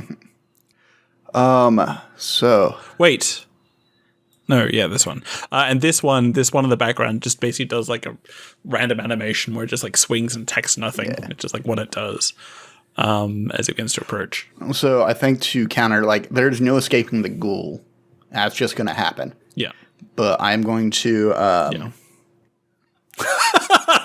basically move out, getting bludgeoned by the ghoul. I'm going to start by dealing 2 harm to the entire column here, stabbing through. Yep. And the erupting flame heals 1. Just like shoots out, doing 2 damage to both of these guys. All right. And so the skeleton's dead, probably. And then I'm going to harm 3. The ghoul? Yeah, I got harm 3 on the ghoul. And its cleave deals 1 harm to enemies adjacent to the target. So these 2 are dead. Yeah. That's extremely funny. I still take that damage, though, which was, what, 1? Yes. Harm 1, gain 1 health. So the ghoul basically bites you or something, and then just like sort of like grins at you, and then you just kind of like sidestep it, and then just like how do you burn them and then hit them with a spear and it hits both of them? Yeah. What does that I think look it's just like a different way of using the erupting flame. Where have you ever played Valorant where Phoenix does like that firewall, like takes a ball of flame and throws it along the ground? I've watched it. Yes. Yeah, something like that. And then Harm 3 comes through. The spear comes through, follows up with a stabbing, and cleaves through, essentially, and getting the skeleton right behind. Just pop the... shattering the skeleton behind the ghoul. Okay. And I think as like the flame goes up, the remaining skeleton kind of like just steps back as if it like has this intrinsic like, oh, I don't want to fuck with fire, and just kind of like it knows there's like a significance spiritually to fire and this kind of thing. But it sort of straightens up, pulls its sword forward, and then begins to approach, I guess. To its immediate demise, likely. Yeah, I got a 6. Oh, nice. So I can move towards you. Cannot hit you. 1, 2. Yeah, and since I can hit diagonal spaces, I'm just going to stay right where I am. That's so funny. So that's 1 and 2 and 3.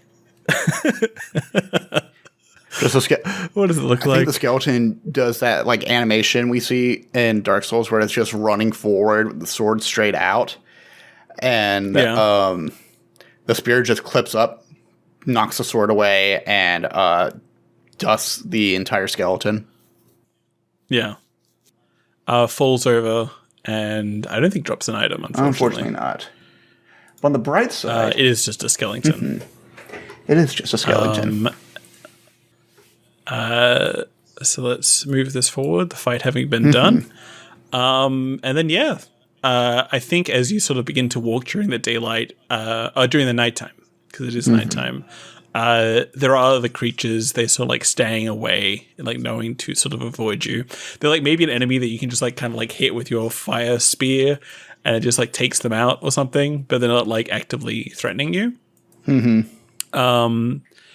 And you basically move forward until you find like a concealed like an opening to like, I don't know what this looks like. It's the cellar, and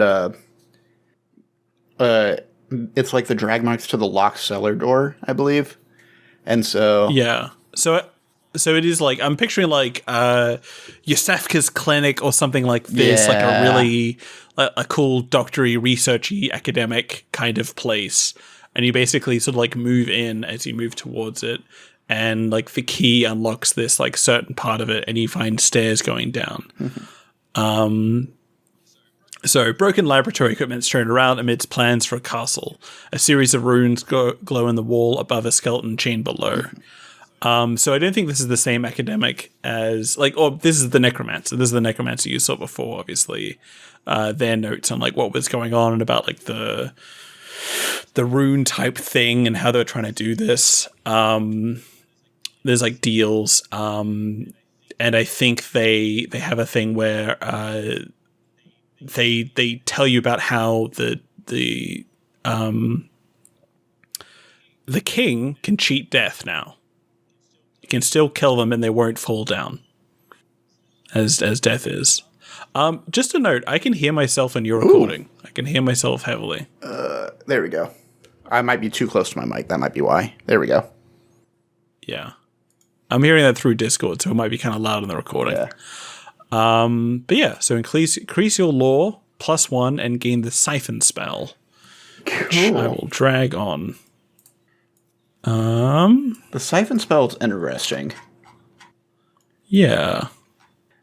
I think it'd be, considering that I'm dealing with necromancers, it'd be really funny if it meant you can't use it on necromancers. Very or funny. skeletons. No, it's like, yeah, it's give and take. Yeah. I still like my erupting flame. Adjacent and two space. It's adjacent to spaces though. It's like got a bigger range. Yeah, actually, wait. It's like another spear. Question: am I only allowed to have 2 weapons max? Yeah. Yes. That includes spells. Equipped, I think. So I'll put this here. Shrink it down. If you want it, it's right here. But I don't think you, like, from what I've seen in this fight, I don't think you need it. Did you increase the lore? Did I increase the lore? No, we have not increased the lore. I'm increasing lore to 4. I got 4 lore. Yeah. 4 lore, which I think is It changed back to maybe 3. max or close to max. I think that's Sorry, I clicked on the close click to off. max. Yeah.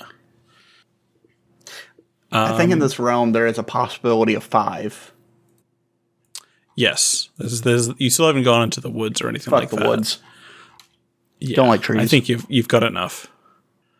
So you've basically found these spells, and you found, like, I think Siphon might even be like, hold on, I'll just quickly check something, because this might be a thing that the king can do. No, the king cannot do this. I do. No, I'm leaving everything. I'm fine. Ignore me. Okay.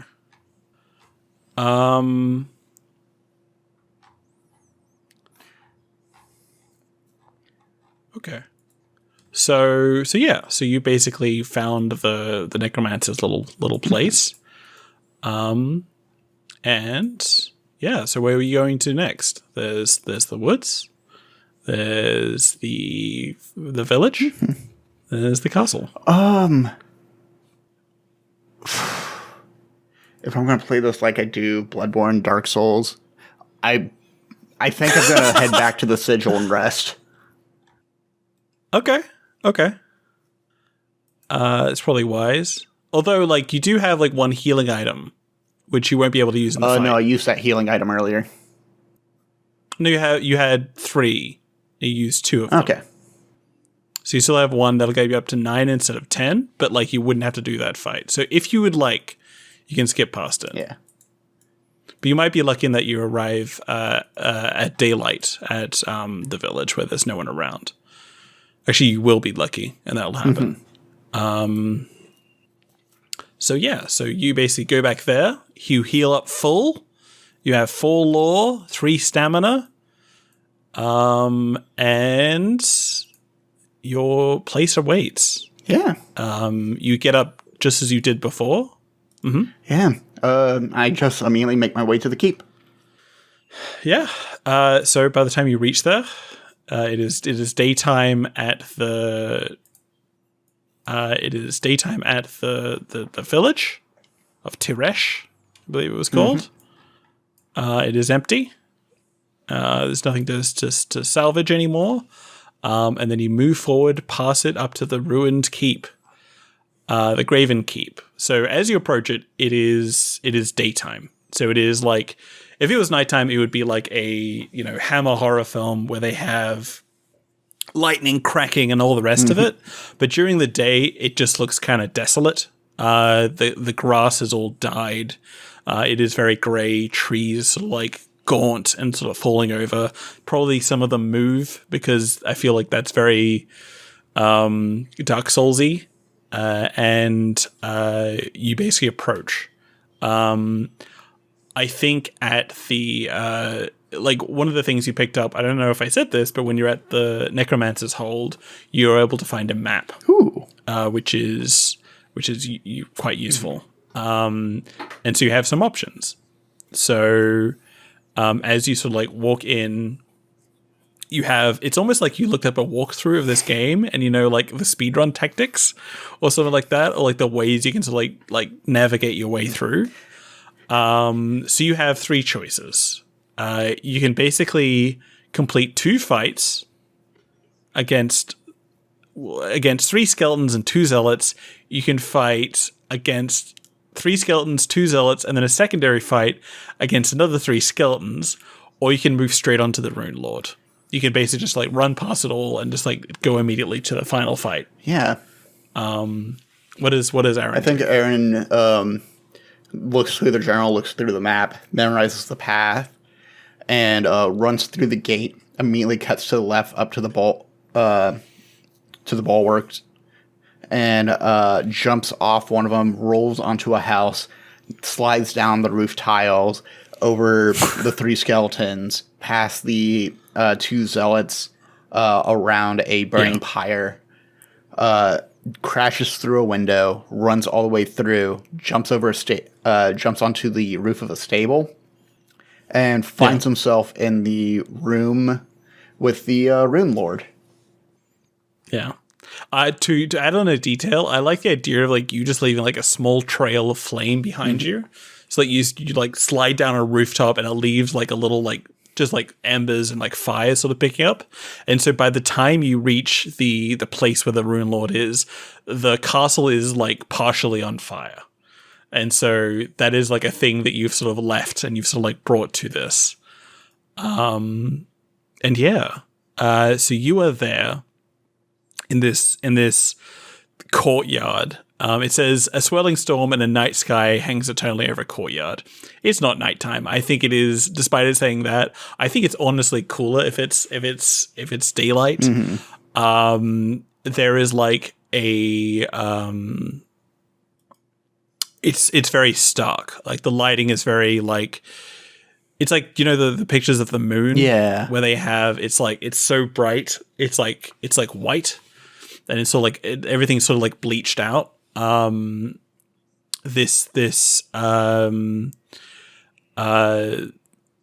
see this king in the center of it, who is, what is this person? What are they like? They're an ancient armored form that assembled itself before me. Yeah. So they are basically, I picture they have like a crown, like put on this armor. I think their runes all up and down it. And I think similarly, they are carving something into the ground. And it is similar to how you first like sort of arrived into this place, like carving this thing. Mm-hmm. And they look at you. Do they have like a cool sword? What do I have? Do I have anything about them? I think they have. What's a cool weapon? What do you think a cool weapon for this? Glaive, halberd. Yeah. They don't have the range, but they have like something like that. Yeah, so probably a halberd then, just like a giant pole arm with an axe and poker on the back end of it. Yeah. Let's see if we can find like a cool image. I don't think we will based off all these, but like we can probably declare something that. I found a dead soldier. No. I want it to be huge. Which is easy to do. We just like kind of pick a thing.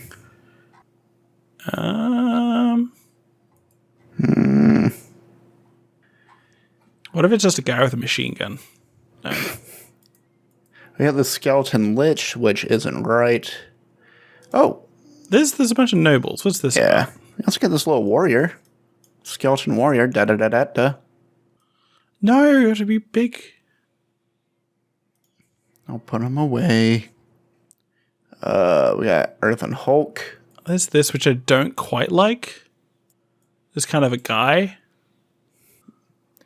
We could put a Minotaur like someone in with a cool suit of armor. I would like something armored. Minotaur's close. I do like the idea of something like a Minotaur. Yeah.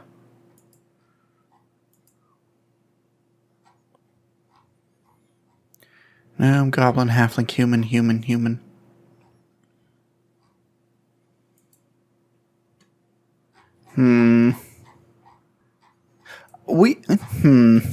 Pathfinder? What's this? Those are Marines. Those are aliens. What if we just put an alien in here? What if we just put an alien in here? Oh, wait, here. City Guard. Nope. Maybe not that guy. Yeah, they don't have cool armor. I want to have like one that's just like a giant armored person. Something like this. The guard captain. Yeah, that works. And you can sort of switch over to this other one. Yeah. Yeah. And huge. Mm-hmm. Ba, ba, ba, yeah. Right, let me go ahead and put myself back up to 10 health real quick. Yeah, that's probably important. Gotta be at your very best if you're gonna get into a fight. And then I will copy over the character thing. So none of these skeletons. See you later, skeleton.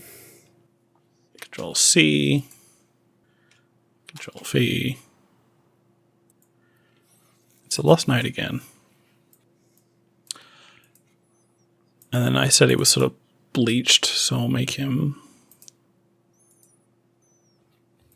out. So yeah. So the ruined king stands before you after carving this thing in the ground. And yeah, begins to approach with their, do you say glaive? A cool glaive? I was thinking halberd. Halberd? Yeah. And they basically like hold this thing over like holes in the ground and begin to approach you. So I will do a random side as they come at you. And it's worth saying that they are carved with like lots and lots of runes. Actually, no, I don't think they show any runes. It's all like hidden beneath the armor, but there's maybe like a glow from this thing as they begin to approach. So yes, they they move 1, harm 2, block 1. So they will move this way, like slowly, sort of edging towards you, with their glaive out, being to like ready to swing, even though you're not quite in range. And yeah, all right. And boss music is playing. And yeah, I think they're like most like Dark Souls kind of bosses. They're probably like twice the size of you or something, or 3 times the size of you. I don't know if I rolled these. Well, you're very little. Right. There we go. You have so many dice. I have so many dice. You said to use a utility item. I was like, I bet.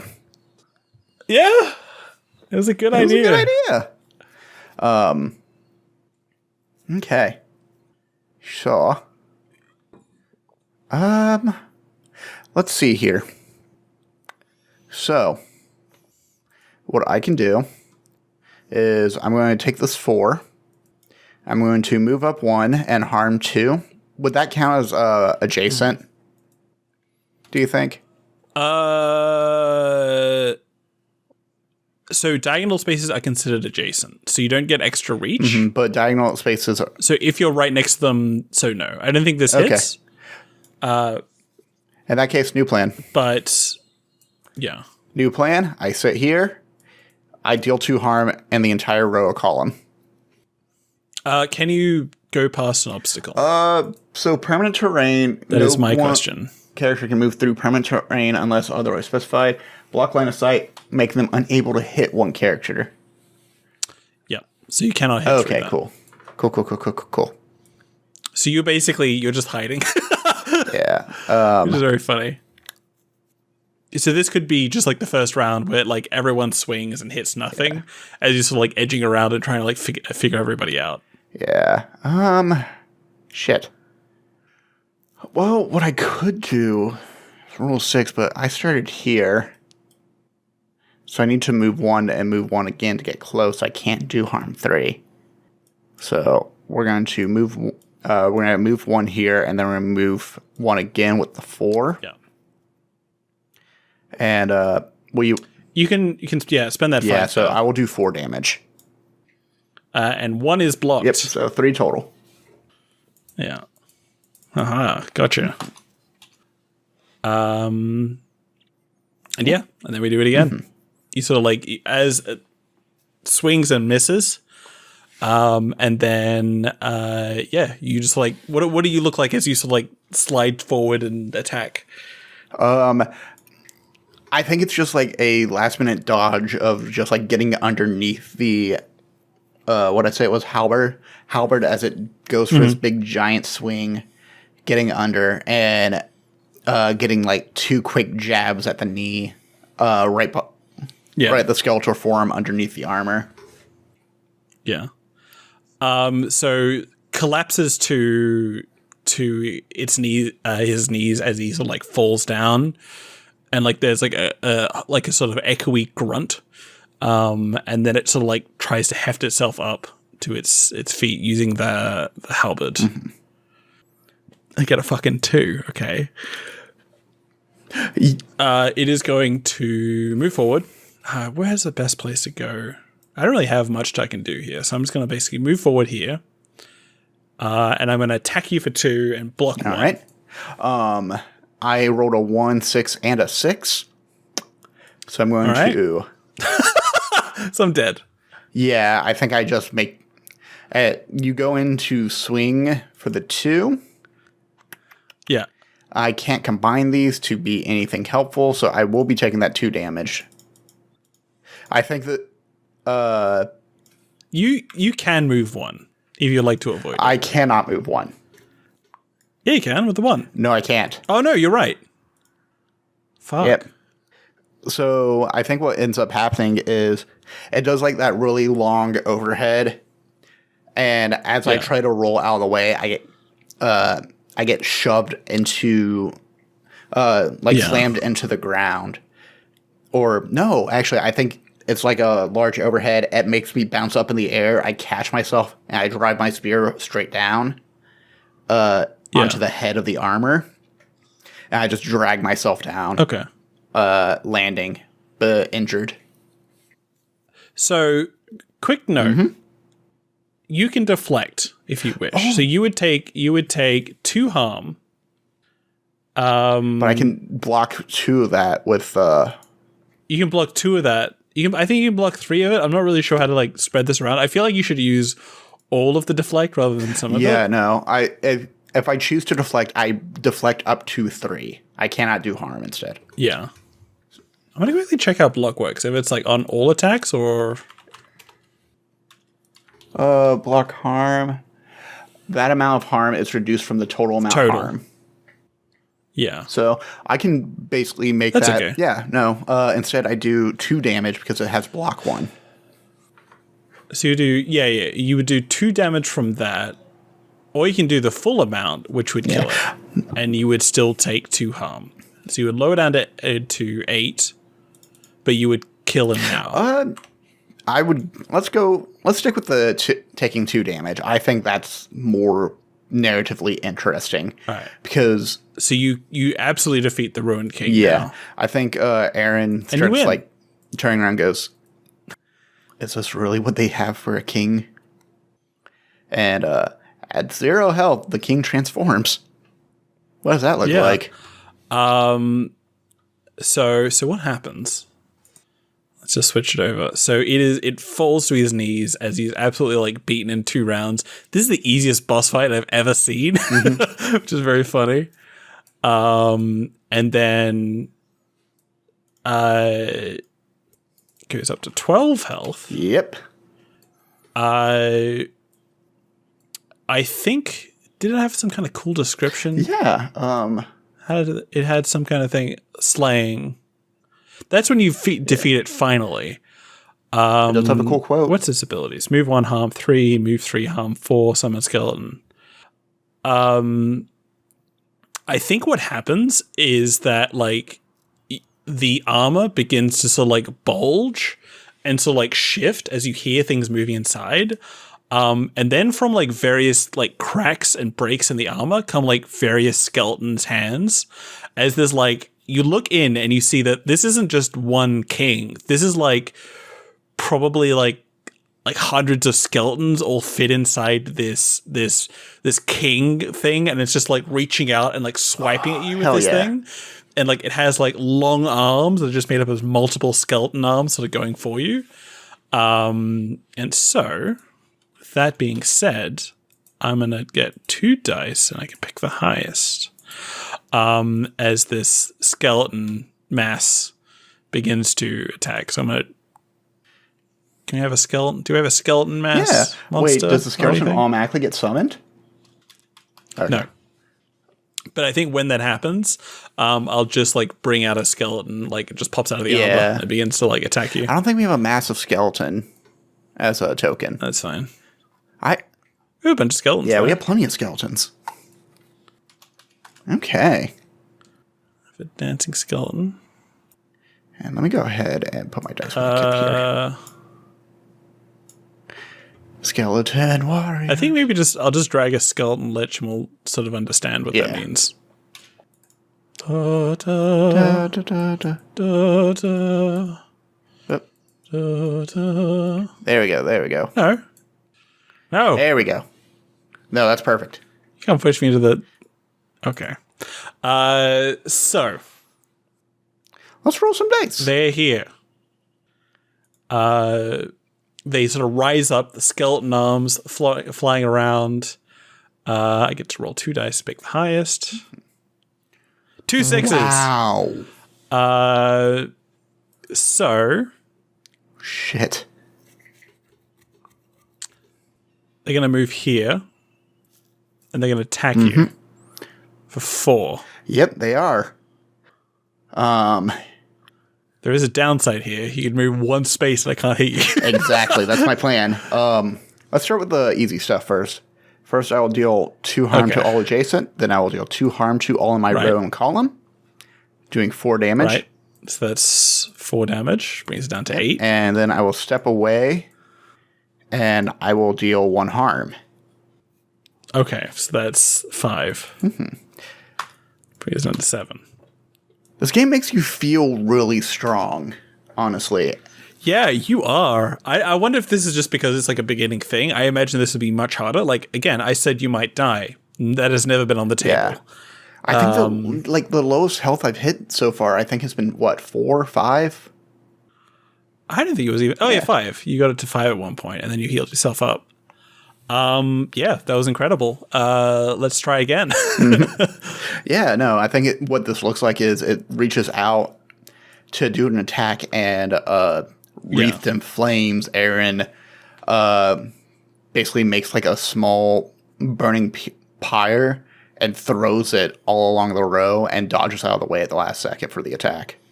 Yeah. And I think what happens with the Ruined King is that I'm picturing it just like hits with a skeleton club, which is like, it just like has a huge hand made of all these other skeletons and then just slams it on the ground and almost like breaks the ground like it did over here. Yeah.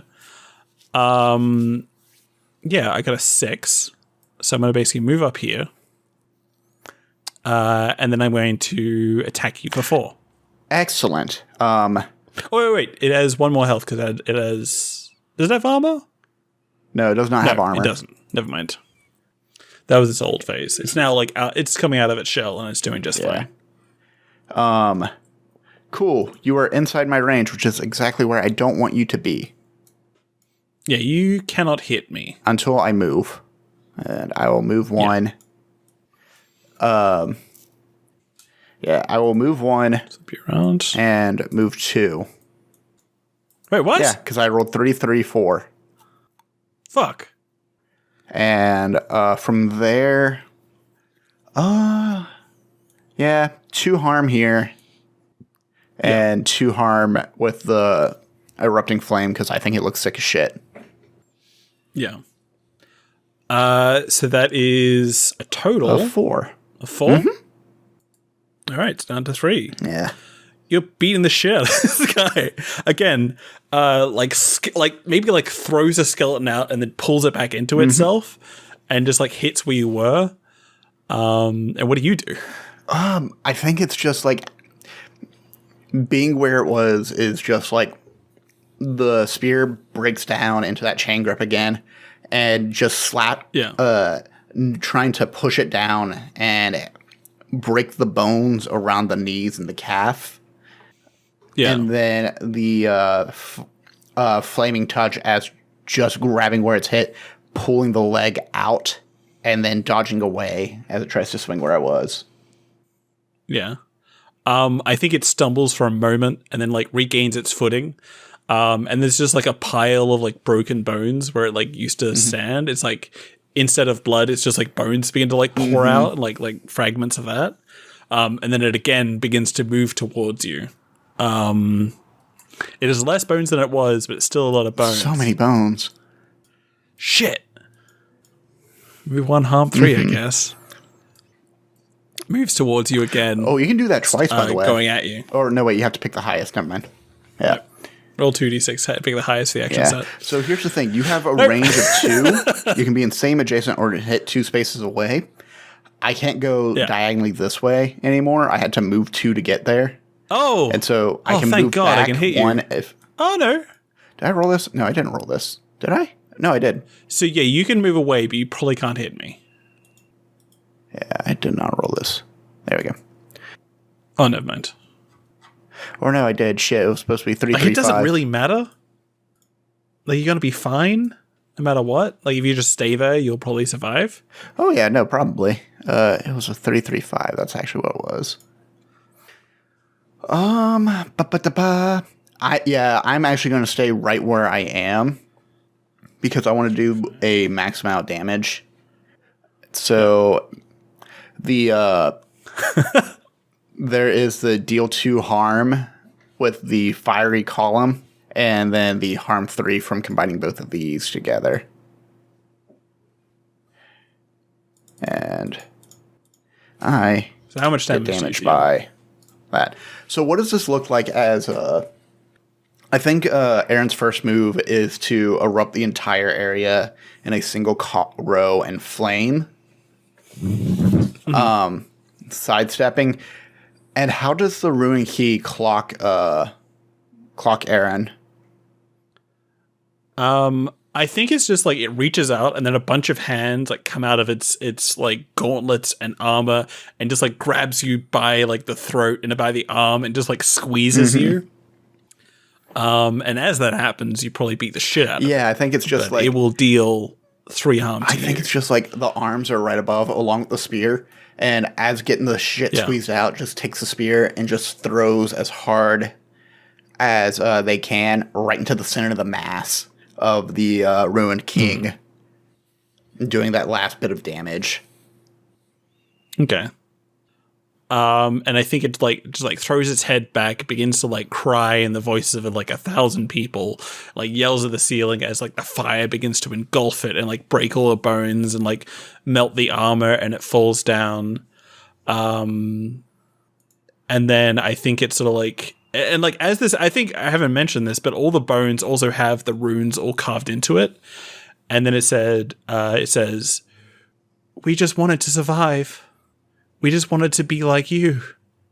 Why have you taken this from us? Why?" And then it sort of like reaches at you and begins to crumble into flame and ash and dust. And where it lies is an item. I don't really know what items look like in this setting. It's a rune you can sort of pick up.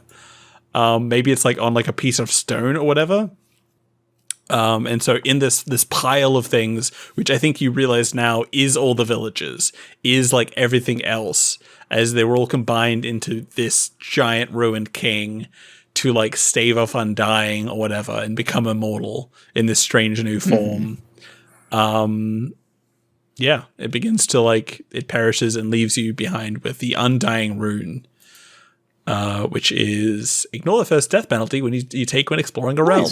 Which I don't think will come up for you. Yeah. I think Aaron's like response as they go to pick up the rune, feeling that pool, says, does the Deus Ex Machina line of, "I never asked for this." And apparently neither did you. And the, I imagine reaching out to the Deathless rune, it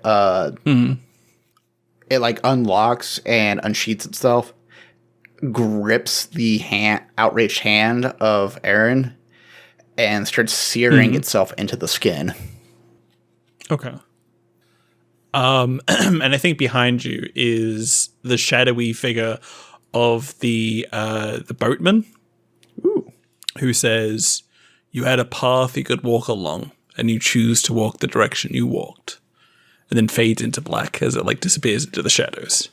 What does that even That's mean, that's the classic Dark Souls cynicism. You chose this path. I don't know, bro. You did this. Oh, and I think with the time of that realm ending, what does that look like when like your time in a realm ends? Do you just like fade out like a summon? I think it's more like it is like a typical boss fight where like there's just like another sigil before you. You can teleport into the boss room and this sort of thing. And so like another path presents itself. Like, I don't know if there's like there's a raven that's going to pick you up and drag you to the next place, or you just like put your hand on the sigil and feel where it flows. But presumably you go from here to somewhere else. That's fascinating. That's Rune. I will say one thing I want to point out, because one of the things that the Dark Souls never does is they never show the land changing. Like, you still walk out and there's still a bunch of skeletons. I think as you look out the window, you see that life has come back, and like the plants have begun to like sort of grow up, and like the color comes back to this room, and like there is like an obvious change. It's just empty. And like the sky is blue. You know, life has changed, and this place is somehow changed with this the riddance of this person. And so you do notice that. Ooh.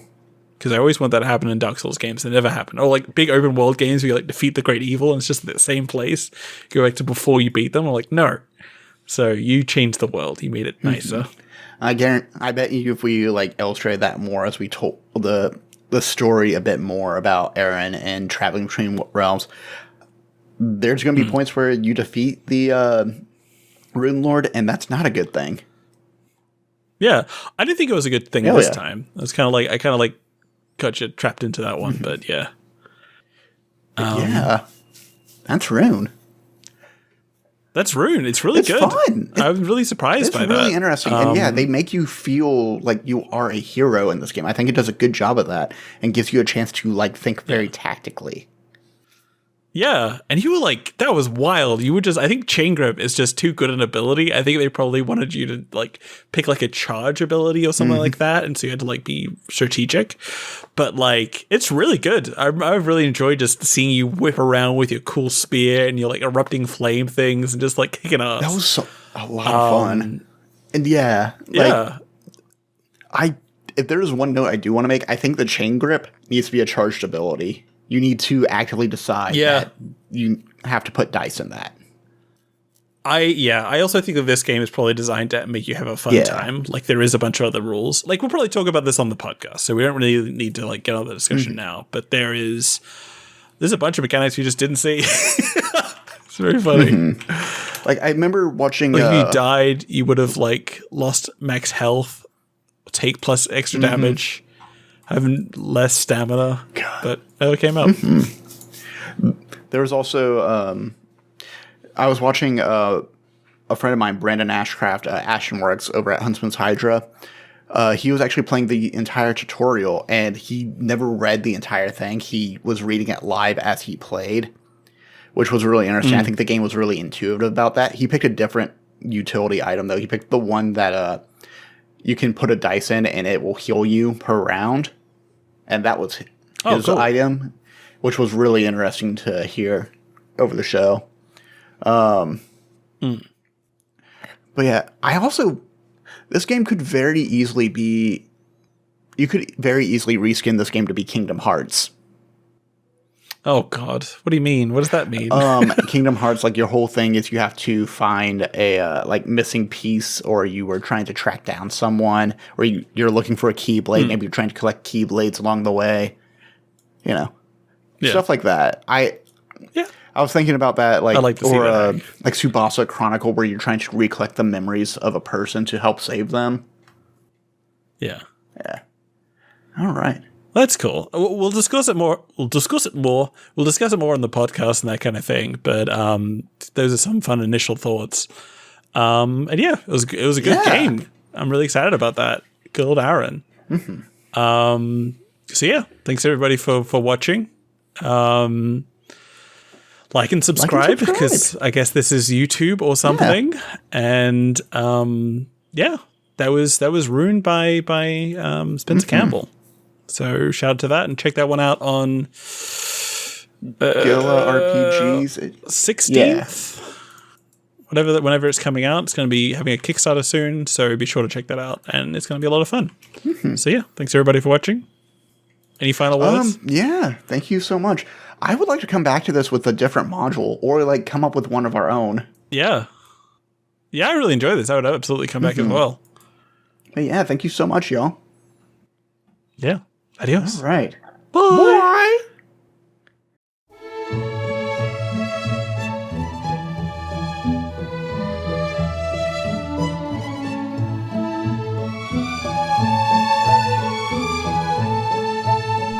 that out. Fine. Yeah.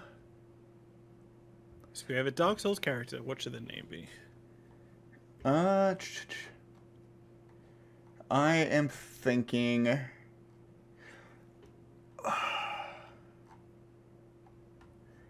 This is a person who wakes up in the middle of a field, hand burning, spear by their side.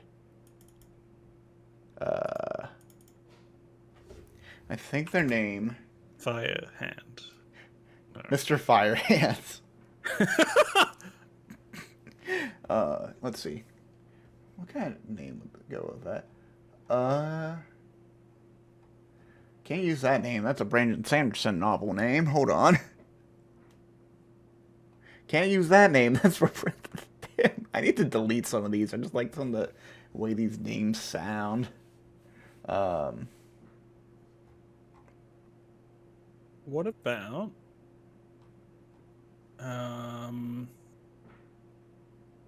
What about...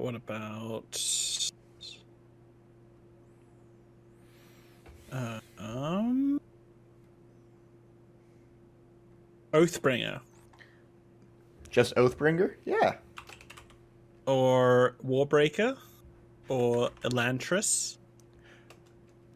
Okay, or motherfucker. Wheel of Time. Took me a second there. I was like, wait, that sounds familiar. Hold on.